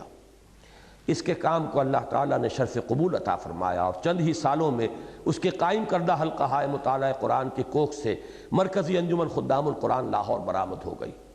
اور اب اس کے بھی 2 ہی سال بعد وہ اسی ٹھیٹھ اصولی اسلامی تحریک کے احیاء کے لیے تنظیم اسلامی کے قیام کا ارادہ کر رہا ہے۔ فیصلہ تو میں کر چکا تھا، لیکن ابھی تاسیس ہوئی ہے مارچ سن 75 میں، فیصلہ اگست 74 میں نے اس کا اعلان کر دیا تھا، اور یہ اکتوبر 74 میں تحریر لکھ رہا ہوں۔ اسے خوب معلوم ہے، نوٹ کیجئے ان الفاظ کو، کہ اس کے پاس نہ مولانا ابوالکلام آزاد مرحوم کسی عبقریت اور ذہانت و فطانت ہے، نہ مولانا ابوالعلا مودودی کسی صلاحیت کار اور محنت و مشقت کا مادہ، پھر نہ وہ شعلہ بیان خطیب ہے، نہ صاحب طرز ادیب۔ شعلہ بیان خطیب مولانا ابوالکلام تھے، اور صاحب طرز ادیب مولانا مودودی تھے۔ اگرچہ ادیب ایک اعتبار سے بہت بڑے ادیب مولانا ابوالکلام بھی تھے، لیکن اپنی ایک خاص طرز ایجاد کر کے اور عوام کے ذہنوں تک رسائی حاصل کرنے کے لیے سلیس انداز، یہ مولانا مودودی کی ایجاد ہے۔ یہ طرز خاص ہے ایجاد میری۔ یہ حفیظ کا شعر ہے، کیا پابند نئے نالے کو میں نے، یہ طرز خاص ہے ایجاد میری۔ اسے خوب معلوم ہے کہ اس کے پاس نہ مولانا ابوالکلام آزاد مرحوم کسی عبقریت اور ذہانت و فطانت ہے، نہ مولانا ابوالعلا مودودی کسی صلاحیت کار اور محنت و مشقت کا مادہ، پھر نہ وہ شعلہ بیان خطیب ہے، نہ صاحب طرز ادیب۔ بئی ہما ایک احساس فرض ہے جو چین نہیں لینے دیتا، اور ایک عظیم تحریک کی امانت کے بار کا احساس گراں ہے جس نے اسے ہر چہ باد آباد ماں کشتی دراب انداختیم کے مصداق اس پرخطر وادی میں کود پڑنے پر مجبور کر دیا ہے۔ اب جو لوگ شخصیتوں اور جماعتوں کی سطح سے بلندتر ہو کر سوچنے اور غور و فکر کرنے کی ہمت اور صلاحیت ہی سے عاری ہوں، ان کا معاملہ تو دوسرا ہے۔ جو شخصیت ہی کے سحر کے اندر مسحور ہو گئے ہوں اور افراد اور جماعتوں سے بالا تر ہو کر تحریک کی سطح پر غور نہ کر سکتے ہوں، پھر یہ کہ پوری امت کے لیول پر سوچ نہ سکتے، ان کا معاملہ اور ہے۔ وہ تو جس ڈگر پر چل رہے ہیں اسی پر چلیں گے۔ البتہ وہ لوگ جو کسی تحریک کے بنیادی نظریات و مقاصد پر نظر رکھتے ہوئے اپنے موقف پر نظر ثانی کی ہمت کر سکیں، ان کے لیے ایک لمحہ فکریہ ہے۔ انہیں چاہیے کہ ٹھنڈے دل کے ساتھ ہمارے موقف پر غور کریں، اور اگر انہیں اس میں صحت و صداقت نظر آئے تو ہمارا ساتھ دینے پر آمادہ ہوں اور کمر ہمت کسیں۔ بہرحال اپنی حد تک ہم نے فیصلہ کر لیا ہے کہ دریں دریائے بے پایاں، دریں طوفان موج افزا، صرف گندیم بسم اللہ مجریہا و مرساہا۔ یہی شعر ہے جس سے وہ صرف گندیم کا لفظ ہم نے اخذ کیا تھا، جو اس کتاب کا عنوان ہے، جس میں مقدمے کے طور پر یہ تحریر جو ہے شامل ہے۔ تو یہ ہم نے اللہ کا شکر ہے کہ اس کا مطالعہ کر لیا ہے۔ اب ہمارا ایک تو نشأت ثانیہ کا مطالعہ مکمل ہوا تھا، ایک ہم نے خالص قرآنی فکر کا خلاصہ وہ 6 صفحے کے مضمون میں آج اس کو ریوائیو کر لیا، زندہ کر لیا، اس کا ہمارے ذہنوں کے اندر احیاء ہو گیا۔ ایک یہ کہ امت کے 1400 برس کی تاریخ کا ایک خاکہ اجمالی ہمارے سامنے ہے، اس کا تقابل سابقہ امت، گویا کہ یوں سمجھیے کہ 3000 برس کی تاریخ مسلمانوں کی اس وقت آپ کے سامنے ہے۔ 1300 قبل مسیح سے 1989، اب یہ کتنے برس ہو گئے؟ یہ اب یوں سمجھیے 2200 ہونے والا ہے، تو 3300 سال، 33 صدیوں کی تاریخ ہے یہ۔ پہلی امت مسلمہ وہاں سے شروع ہوئی، اور ابھی ختم تو وہ نہیں ہوئی ہے، بہرحال چل رہی ہے، اس کا آخری انجام تو ہونا ہے۔ ابھی ڈراپ سین جو ہے اس ڈرامے کا وہ تو آنے والا ہے ابھی۔ اور یہ امت مسلمہ جو 1400 برس پورے کر کے اب 15ویں صدی کے اندر داخل ہو چکی ہے، اب 10 برس جو ہے ہجرت کے بعد مزید جو ہے ہم نے گزار لیے، تو اب ان کی تاریخ کا خاکہ کہاں سے ہو کر کہاں پہنچے، اب کہاں کھڑے ہیں، مقابلہ ایک عالمی تہذیب کے ساتھ ہے جس کا غلبہ اور استیلا گلوبل ہے۔ اس میں کرنے کا کام کیا ہے؟ ایک اس انقلاب کی سطح سے سوچئے تو اصل کام ہے علمی انقلاب اور ایک زبردست علمی تحریک جو فکری دھارے کے رخ کو موڑ دے، اور افراد کی سطح سے سوچئے تو ہماری نجات کا دار و مدار ہے فرائض دینی کی ادائیگی میں تن من دھن لگا دینا۔ وہ فرض جو ہے قرآن کے ذریعے ایمان حاصل کرو، اور ایمان کی بنیاد پر جہاد کے لیے تن من دھن لگا دو، جس کی آخری منزل اقامت دین، غلبہ دین، تکبیر رب، اسی کے لیے دعوت و تبلیغ، اسی کے لیے جد و جہد اور اقامت۔ اگر وقت آئے تو مسلح اس کی جد و جہد، وہ بھی اس کے مراحل سے خارج از بحث نہیں ہے۔ تو یہ چیزیں ایک حد تک ہمارے سامنے آ گئیں۔ اب یہ میں چند منٹ آپ کے ابھی اور لوں گا، اس لیے کہ ہمارے مطالعے میں یہ حالات حاضرہ کا ایک تجزیہ علامہ اقبال کے فکر کی روشنی میں یہ بھی ہمارے نصاب میں شامل تھا، لیکن اب ہمارے پاس کچھ کمی ہوتی چلی جا رہی ہے، تو اس کا مفصل مطالعہ تو ہم نہیں کر سکیں گے۔ لیکن میں یہ چاہتا ہوں کہ آپ اپنے نجی مطالعے میں کل اس مضمون کو ضرور پڑھیں۔ 22-23 صفحے کا میرا مضمون ہے جو 3.5 برس قبل میں نے لکھا تھا۔ اب آپ چلیے 22.5 برس کی تحریک پہلی، اور پھر یہ 15 برس کی پہلے کی تحریر، اور یہ اب 3.5 برس کی بات ہے۔ اس میں نے جو تصور دیا ہے وہ ذرا ایک مختلف اینگل سے ہے۔ اس وقت تک جو آج کے ہمارے مطالعے سے نقشہ آیا وہ کیا ہے کہ قلب میں سمجھتا ہوں احیائی تحریکیں، حزب اللہ، جماعت اسلامی، تنظیم اسلامی، اور ایک طرف ہے سیاسی اور قومی جد و جہد، اور ایک طرف ہے علماء کرام اور تبلیغی جماعت کی جد و جہد۔ یہ نقشہ ہے جو ہمارے اس وقت کے مطالعے سے بنا۔ لیکن ایک دوسرا اینگل ہے قومی سطح پر سوچئے، اس لیے کہ یہ درمیانی جس کو ہم قلب کہہ رہے ہیں، جو راست اقدام کی تحریکیں ہیں، ان کے تو کتنے لوگ ہیں جو جاننے والے یا ان کے ساتھ منسلک لوگ، وہ تو بڑی ایک قدر قلیل اقلیت ہے۔ قومی سطح پر سوچئے تو ہمارا مین دھارا جو ہے اس میں قومی تحریک چل رہی ہے۔ پھر رائٹسٹ اور لیفٹسٹ کا ایک کانسیپٹ ہمارے ہاں ہے، ایکسٹریم رائٹ، ایکسٹریم لیفٹ۔ 3.5 برس پہلے جبکہ ابھی بے نظیر آئی تھی، ابھی 10 اپریل 1986 کو، اور 21 اپریل سن 86 کو میں نے یہ مقالہ پڑھا تھا، تحریری خطبہ دیا تھا یوم اقبال، جو 21 اپریل 1986 کو منعقد ہوا تھا۔ ابھی نہ پیپلز پارٹی کی حکومت بنی تھی، نہ ابھی انتخابات ہوئے تھے، نہ ابھی ضیاء الحق صاحب کا وہ حادثہ ہوا تھا۔ ابھی اس دور میں جائیے اور پھر اس کو پڑھیے۔ اب اس میں جو بات میں آپ کو سمجھانا چاہتا ہوں وہ یہ ہے کہ یہ جو قومی تحریکیں تھیں، قومی تحریک، اس کا پہلا مرحلہ تھا آزادی کا حصول۔ ہر ملک میں یہی تحریک آزادی کے بعد جمہوریت کی تحریک اور سوشلزم کی تحریک بن گئی ہے۔ وہی قومی تحریک ہے، وہی ہے جس نے کہ انگریزوں سے آزادی پائی مصر میں تو پھر وہ جمہوریت اور سوشلزم کی طرف گاڑی چلی، وہی ہے بادشاہتوں کے پلڑے جہاں بھی الٹے گئے تختے تو وہاں آپ کو معلوم ہے کہ ادریس سنوسی کا تختہ الٹا تو کرنل قذافی آئے سوشلسٹ تحریک لے کر، ادھر سے شاہ فیصل کو قتل کر کے پھر جو فوجی افسر آئے پھر وہ بعث کی تحریک، قومی تحریک، اور وہ بھی ایک سوشلسٹ نظام۔ پاکستان میں بھی وہ تحریک جو تھی قومی تحریک، اب اس نے سیاسی میدان میں جمہوریت اور سوشلزم کا رنگ اختیار کیا ہے، اور یہ بات علامہ اقبال کے فکر کے تجزیے سے میں نے آپ کے سامنے اس خطبے میں رکھی ہے کہ علامہ اقبال نے مغرب کو ٹوٹلی ریجیکٹ نہیں کیا ہے۔ انہوں نے سائنس کو، ظاہر بات ہے کون شخص ریجیکٹ کرے گا، ٹیکنالوجی کو کون ریجیکٹ کرے گا، صدمہ اس کا ہے کہ وہ بے خدا سائنس ہے، بے خدا سارا فلسفہ جو ہے اس کا سائنٹیفک ریشنلزم ہے، اس میں توجہ جو ہے وہ وہاں سے ہٹ کر ادھر آ گئی، ورنہ یہ کہ اس سائنس کی جو بھی اس کی اچیومنٹس ہیں وہ تو سامنے ہے۔ آج انسان کہاں سے کہاں پہنچ گیا، اس کی نفی کیسے کریں گے آپ؟ اور یہ در حقیقت علامہ اقبال کے نزدیک یہ انر کور ہے قرآن کی تحریک کا، کہ قرآن مجید نے دو کام کیے، ایک توہمات کی جڑ کاٹ دی۔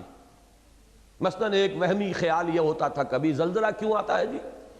زلزلہ اس لیے آتا ہے کہ ایک بیل ہے، اس کے دو سینگوں میں سے ایک سینگ کے اوپر یہ زمین ٹکی ہوئی ہے، پھر ذرا وہ ایک سینگ تھک جاتا ہے تو وہ ذرا بدلتا ہے، دوسرے سینگ پر لاتا ہے تو زلزلہ آ جاتا ہے۔ اب یہ بھی ایک توہمات کا ایک نظام ہے، تو توہمات کی جڑ کاٹ دی۔ اور نمبر دو، استخراجی منطق جو ہوتی تھی ارسطو کی، وہ بال کی کھال اتارتے چلے جانا، ڈیڈکٹیو لاجک، اس کو بدل کر انڈکٹیو لاجک، استقراء، کھول آنکھ زمین دیکھ، فلک دیکھ، فضا دیکھ، مشرق سے ابھرتے ہوئے سورج کو ذرا دیکھ،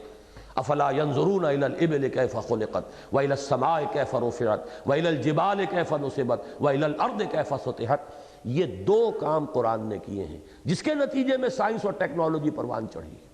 تو انر کور اس کا علامہ اقبال کہتے ہیں کہ خالص قرآنی ہے، البتہ اس تہذیب کے اندر وہ جو کجی آ گئی تھی تعمیر کی، مذہب سے بود، اس نے تباہی مچائی۔ اسی طریقے سے مغرب میں جو عمرانی اور سیاسی تحریکیں چلی ہیں وہ بھی غیر اسلامی خالص نہیں ہے، بے خدا ہے، لیکن جمہوریت کی تحریک وہ اسلام کے ساتھ مطابقت رکھتی ہے۔ انسان پر انسان کی حاکمیت کفر ہے، شرک ہے، حاکم صرف اللہ ہے، لیکن وہاں اللہ کا تصور نہیں ہے، وہاں یہ ضرور ہے، نفی ضرور ہو گئی ہے، کوئی حاکم نہیں، تمام انسان خود حاکم ہے، لیکن یہ کہ اللہ کی حاکمیت نہیں آئی، تو جمہوریت کا رشتہ خدا سے کٹا ہوا ہے۔ یہ ہے خرابی، ورنہ جمہوریت غلط شے نہیں ہے، انسان پر کوئی انسان حکومت کرنے کا حق نہیں رکھتا۔ حضرت عمر کا تو جملہ جو ہے تاریخ کے اندر آب زر سے لکھے جانے کے قابل ہے کہ اے سعد، لوگوں کو ان کی ماؤں نے آزاد جنا تھا، تم نے انہیں اپنا غلام کب سے بنا لیا ہے؟ صرف اس بات پر کہ اپنے مکان کے باہر ڈیوڑی بنا لی۔ گورنر ایران کے سعد ابن ابی وقاص، فاتح ایران، صرف ڈیوڑی بنائی تھی، دربان کھڑا کیا تھا، وہ ڈانٹ گئی ہے کہ لوگوں کو ان کی ماؤں نے آزاد جنا تھا، تم نے اپنا غلام کیسے بنا لیا؟ بتائیے وہ جذبہ حریت، اس کا کوئی اندازہ آپ کر سکتے ہیں؟ اِنَّا قَدْ أُرْسِلْنَا لِنُخْرِجَ النَّاسَ مِنْ ظُلُمَاتِ الْجَهَالَةِ إِلَى نُورِ الْإِيمَانِ وَمِنْ جَوْرِ الْمُلُوكِ إِلَى عَدْلِ الْإِسْلَامِ۔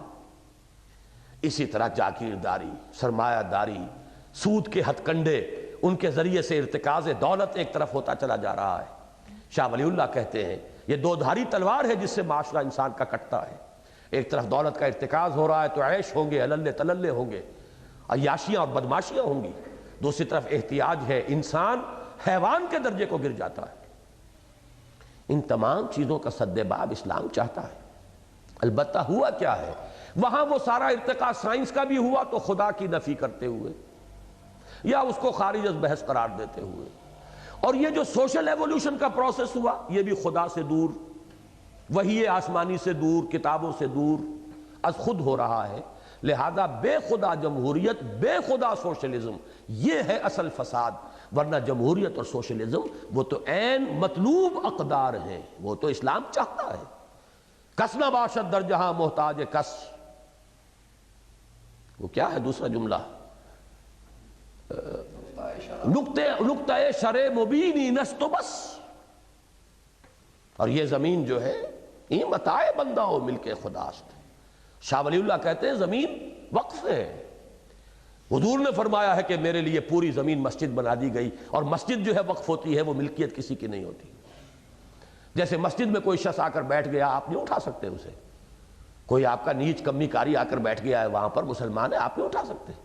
جو شخص بھی کسی غیر آباد زمین کو آباد کرے وہ وہاں بیٹھے گا، اس کا حق ہے، آپ نہیں اٹھا سکتے. لیکن ریزرو نہیں ہو گیا، آپ کی ملکیت نہیں ہو گئی ہے کہ اب آپ اسے بغیر یعنی بوئے اور وہاں کاشت کیے بغیر چھوڑ دیں. 3 سال اگر پڑی رہے گی آپ کی ملکیت ثابت. یہ ساری چیزیں جو ہے اسلام میں ڈیموکریسی کا ایلیمنٹ بھی ہے، اسلام میں سوشلزم کا ایلیمنٹ بھی ہے. اصل فساد کیا ہے کہ خدا سے ڈیٹیچڈ ہے، خدا سے اور آسمانی ہدایت سے اس کا تعلق منقطع ہے. یہی وجہ ہے علامہ اقبال کہتے ہیں کہ اگر مارکسزم جو آخری چوٹی ہے اس فکر کی، بے خدا فکر کی، ڈائلیکٹیکل میٹریلزم مارکسزم، اس کے ساتھ اللہ کا ایمان شامل کر دو تو وہ عین اسلام ہے. Marxism plus God is equal to Islam. لیکن پلس گاڈ کے معنی صرف یہ نہیں ہے کہ لکھ دو صرف لا الہ الا اللہ، باقی سب کچھ وہی کرتے رہو جو کر رہے ہو. وہ تو اس کے پورے نظام میں سرایت کر جائے گا، پھر اللہ کی ہدایت کے تحت ہوگا وہ سوشلزم جو ہوگا،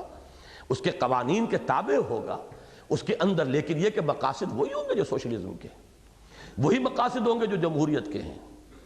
شورا بینہم کا معاملہ ہوگا، یہ نہیں کہ کوئی اتھارٹیرین انداز اختیار کر کے بیٹھ جائے کہ مجھے حق حاصل ہے. تو یہ ساری چیزیں ہیں، اس کو نوٹ کیجئے کہ یہ جو تحریکیں چل رہی ہیں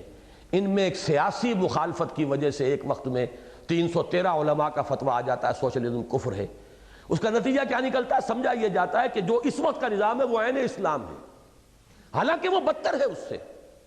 جانتا ہوں میں یہ امت حامل قرآن نہیں ہے، وہی سرمایہ داری بندہ مومن کا دین. جانتا ہوں میں کہ مشرق کی اندھیری رات میں بے ید بیضا ہے پیران حرم کی آستین. یہ جو علامہ اقبال کے فکر کا یہ ایلیمنٹ ہے، اتنے ٹاپ پر وہ شخص گیا ہے کہ مجھے کوئی آس پاس نظر نہیں آتا. اس کے اعتبار سے تجزیہ کیجئے تو اب آپ کو نظر آئے گا کہ یہ جو کچھ ہو رہا ہے یہ بھی ڈائریکشن تو وہی ہے جو یورپ کے اندر تحریکیں چلی، اور وہی نہیں کا ایک ہمارے ہاں بھی اس کی ایک کاپی ہو رہی ہے. لیکن یہ کہ ان میں کون سی اقدار جو ہے کہ جو دین کے خلاف ہے اور کون سی چیزیں دین کے مقاصد کے ساتھ ہم آہنگی رکھتی ہیں، ان کو سمجھنا، پہچاننا، ان کی آئیڈینٹیفیکیشن بہت ضروری ہے. اور اس اعتبار سے علامہ اقبال کا فکر جو ہے وہ میں یہ سمجھتا ہوں کہ فکر اسلامی کی تشکیل جدید، اس کے اندر ان کا بہت اونچا مقام ہے. تو میں نے صرف یہ ایک بات جو ہے آپ کے سامنے، اس کے سمجھنے میں چونکہ کچھ دقتیں ہو سکتی ہیں، کیونکہ میری تحریریں بہت کم ہوئی ہیں، لہذا میری تحریروں میں وہ سلاست نہیں ہے، بالکل نہیں ہے. تبھی تو مجھے اس قدر اس وقت جو ہے وہ تکلیف جھیلنی پڑ رہی ہے کہ اپنی ان تحریروں کو میں تفصیل کے ساتھ آپ کو سمجھا رہا ہوں. شاید اسی طریقے سے گاڑی آگے چلے، لیکن یہ ہے کہ اس کو بھی آپ پڑھیے، اور وہ بھی در حقیقت اب یہ آج کے مطالعے ہی کا جزو لازم تھا. لیکن یہ کہ اب اس کا وقت نہیں ہے، اور ہمارا جو کل کا اور پرسوں کا آگے کا جو نصاب ہے اب میں اس کو آگے پوسٹ پون نہیں کر سکتا. اس کا اپنے طور پر مطالعہ کیجئے میری ان گفتگوؤں کی، اس گفتگو کی روشنی میں، کہ ہمارا سیاسی اور قومی جو دھارا بہ رہا ہے یہ ڈان ابھی سیکولرزم کی طرف بہ رہا ہے، اسلام کی طرف تو رخ ہوا ہی نہیں. اکثریت ذہنوں کا مزاج وہی ہے، لوگوں کی سوچ وہی ہے، وہی ان کی ویلیوز ہے، مادہ پرستی رگوں پہ میں سرایت کیے ہوئے ہے. دین تو ایک چھوٹی سی پوٹلی بنا کر دماغ کے گوشے میں رکھی ہوئی ہے. اکثریت آپ کی نماز تک کی پابندی نہیں کرنے والی. دیہات میں آپ کو پورے دیہات نظر آ جائیں گے جہاں نماز پڑھنے والا کوئی بھی نہیں. مسجدیں جو ہیں ان کے اندر کتوں نے گھر بنائے ہوئے ہیں یا کچھ اور، وہاں پر اگر کسی نے کسی وقت بنا بھی لی تھی مسجد. یہ آپ کے معاشرے کی تصویر ہے. لہذا وہ دھارا جو ہے آپ کا قومی دھارا، جس کی پہلی اچیومنٹ تھی آزادی، اب اس کی اچیومنٹ ہے سیاسی حقوق کی بازیافت. یہ جاگیرداروں اور وڈیروں کے پاس یا فوج کے پاس یا کسی اور کے پاس یہ تو حق ہے اس ملک کے رہنے والے لوگوں کا، عوام کا. اپنی اسپرٹ کی روح سے یہ اسلام کے خلاف نہیں ہے، لیکن چونکہ اس میں ریفرنس اسلام کی طرف نہیں ہے اس لیے یہ ہمارے لیے قابل قبول نہیں. لیکن اس کو پہچانیے. اسی طریقے سے معاشی عدل اپنی اسپرٹ کی روح سے اسلام میں مطلوب ہے، لیکن یہ کہ یہ تمام چیزیں ڈیٹیچڈ ہیں اسلام سے، وحی آسمانی سے، اللہ سے ان کا کوئی تعلق نہیں ہے. اس کو پہچانیے. پھر یہ کہ آپ کی اپنی تحریک ہے، اللہ تعالیٰ آپ کو اس کے اندر زیادہ سے زیادہ وقت لگانے کی توفیق عطا فرمائے. اور یہ جو کوشش ہم کر رہے ہیں یہ اس لیے ہے کہ علی وجہ البصیرت آپ کام کریں، جانیں آپ وہ کیفیت پیدا ہو جو سورہ یوسف کی آیت میں آئی ہے، قل ھذہ سبیلی ادعو الی اللہ علی بصیرۃ انا ومن اتبعنی. اے نبی کہہ دیجئے یہ میرا راستہ ہے، میں اللہ کی طرف بلا رہا ہوں اور علی وجہ البصیرت بلا رہا ہوں. ہمیں معلوم ہے ماضی ہمارا کیا ہے، ہم کہاں سے ہو کر کہاں پہنچے ہیں. ہمیں معلوم ہے ہمارے یمین و یسار کیا ہے، داہنی طرف کیا ہے، بائیں طرف کیا ہے، کن حالات میں ہمیں کام کرنا ہے. اس وقت گلوبل سویلائزیشن کون سی ہے، اس کا جو غلبہ ہے، جس فکر کا، اس کے اصول کیا ہیں، ہمارے علم میں ہے یہ. اور یہ سب کچھ دوسرے کاموں کو ہم نے گویا کہ ترجیح کے ذریعے سے ہم نے یہ کام اپنے لیے اختیار کیا ہے، جس کو کہ میں اپنی تمام تقریروں میں اس مرتبہ امریکہ میں بھی اور حیدرآباد میں بھی اور لندن میں بھی باہر میں نے تقریریں کی. اپنی تقریروں کو دو نقطوں پر لا کے جمع کرتا تھا. ایک ایمان کی دعوت فلسافیکل لیول پر، انٹلیکچول لیول پر، یہ گویا کہ ایک لفظ میں وہ کنکلوڈنگ جو ہے وہ ہے ہمارے اسلام کی نشت ثانیہ کرنے کے اصل کام کا خلاصہ. اور دوسرے اسلام کے نظام عدل اجتماعی، the system of social justice in Islam, اس کو ہائی لائٹ کیجئے اور اس کو دنیا میں کسی ایک ملک میں قائم کرنے کے لیے کوئی جد و جہد، انقلابی جد و جہد، تن من دھن اس کے لیے لگائیں کہ کسی خطہ ارضی میں اللہ تعالی ہمیں وہ نظام قائم کرنے کی توفیق عطا فرمائے. پھر کیا اس میں رکاوٹ کیا رہ جائے گی؟ دنیا لپکے گی. دنیا تو پیاسی مری جا رہی ہے پیاس سے، اس کو بھوکی ہے اس نظام عدل اجتماعی کی. ایک تجربہ کرتی ہے ناکام ہوتی ہے، دوسرا تجربہ کرتی ہے ناکام ہوتی ہے. وہ افراط و تفریط کے دھکے کھا رہی ہے نسل انسانی، اور وہ امانت ہمارے پاس ہے. ہر کجا بینی جہان رنگ و بو، آنکھ از خاکش بروید آرزو، یاز نور مصطفیٰ اورا بہاست، یا ہنوز اندر تلاش مصطفیٰست. جو خیر بھی آج تک انسان نے پایا ہے یا تو وہ حضرت محمد صلی اللہ علیہ وسلم کی تعلیمات کا نتیجہ ہے، بقول علامہ اقبال.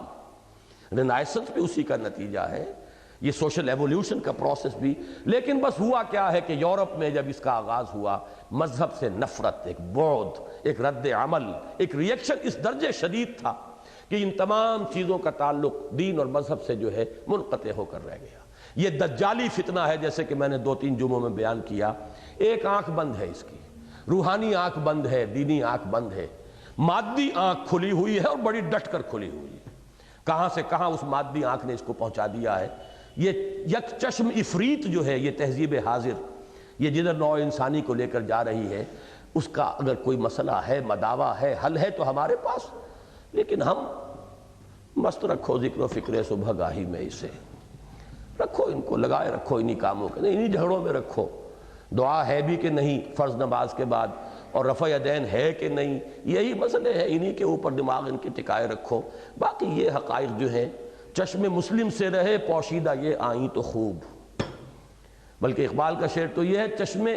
عالم سے رہے پوشیدہ یہ آئیں تو خوب. یہ غنیمت ہے کہ خود مومن ہے محروم یقین.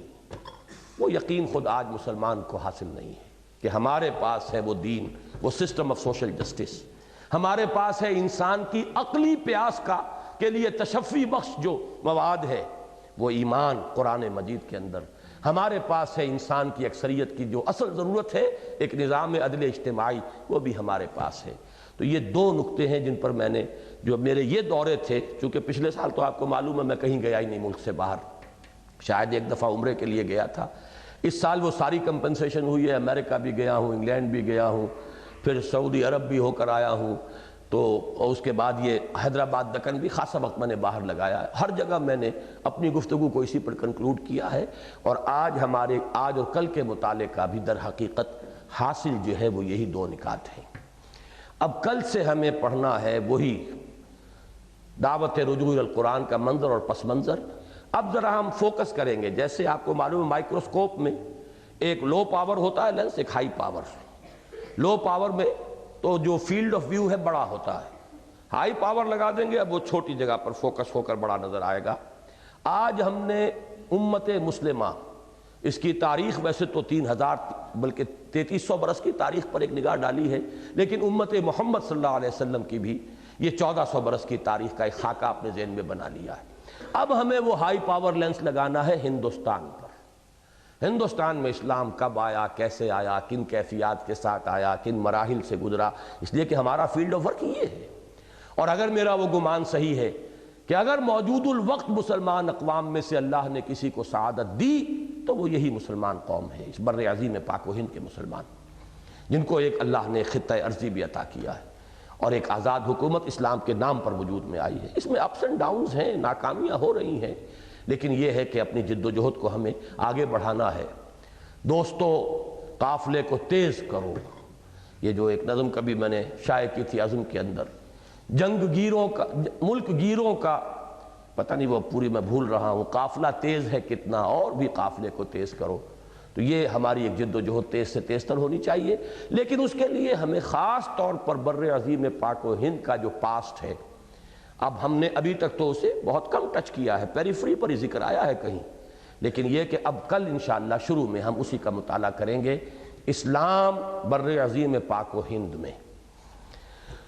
سبحانک اللہم و بحمدک نشہد ان لا الہ الا انت نستغفرک و نتوب الیک۔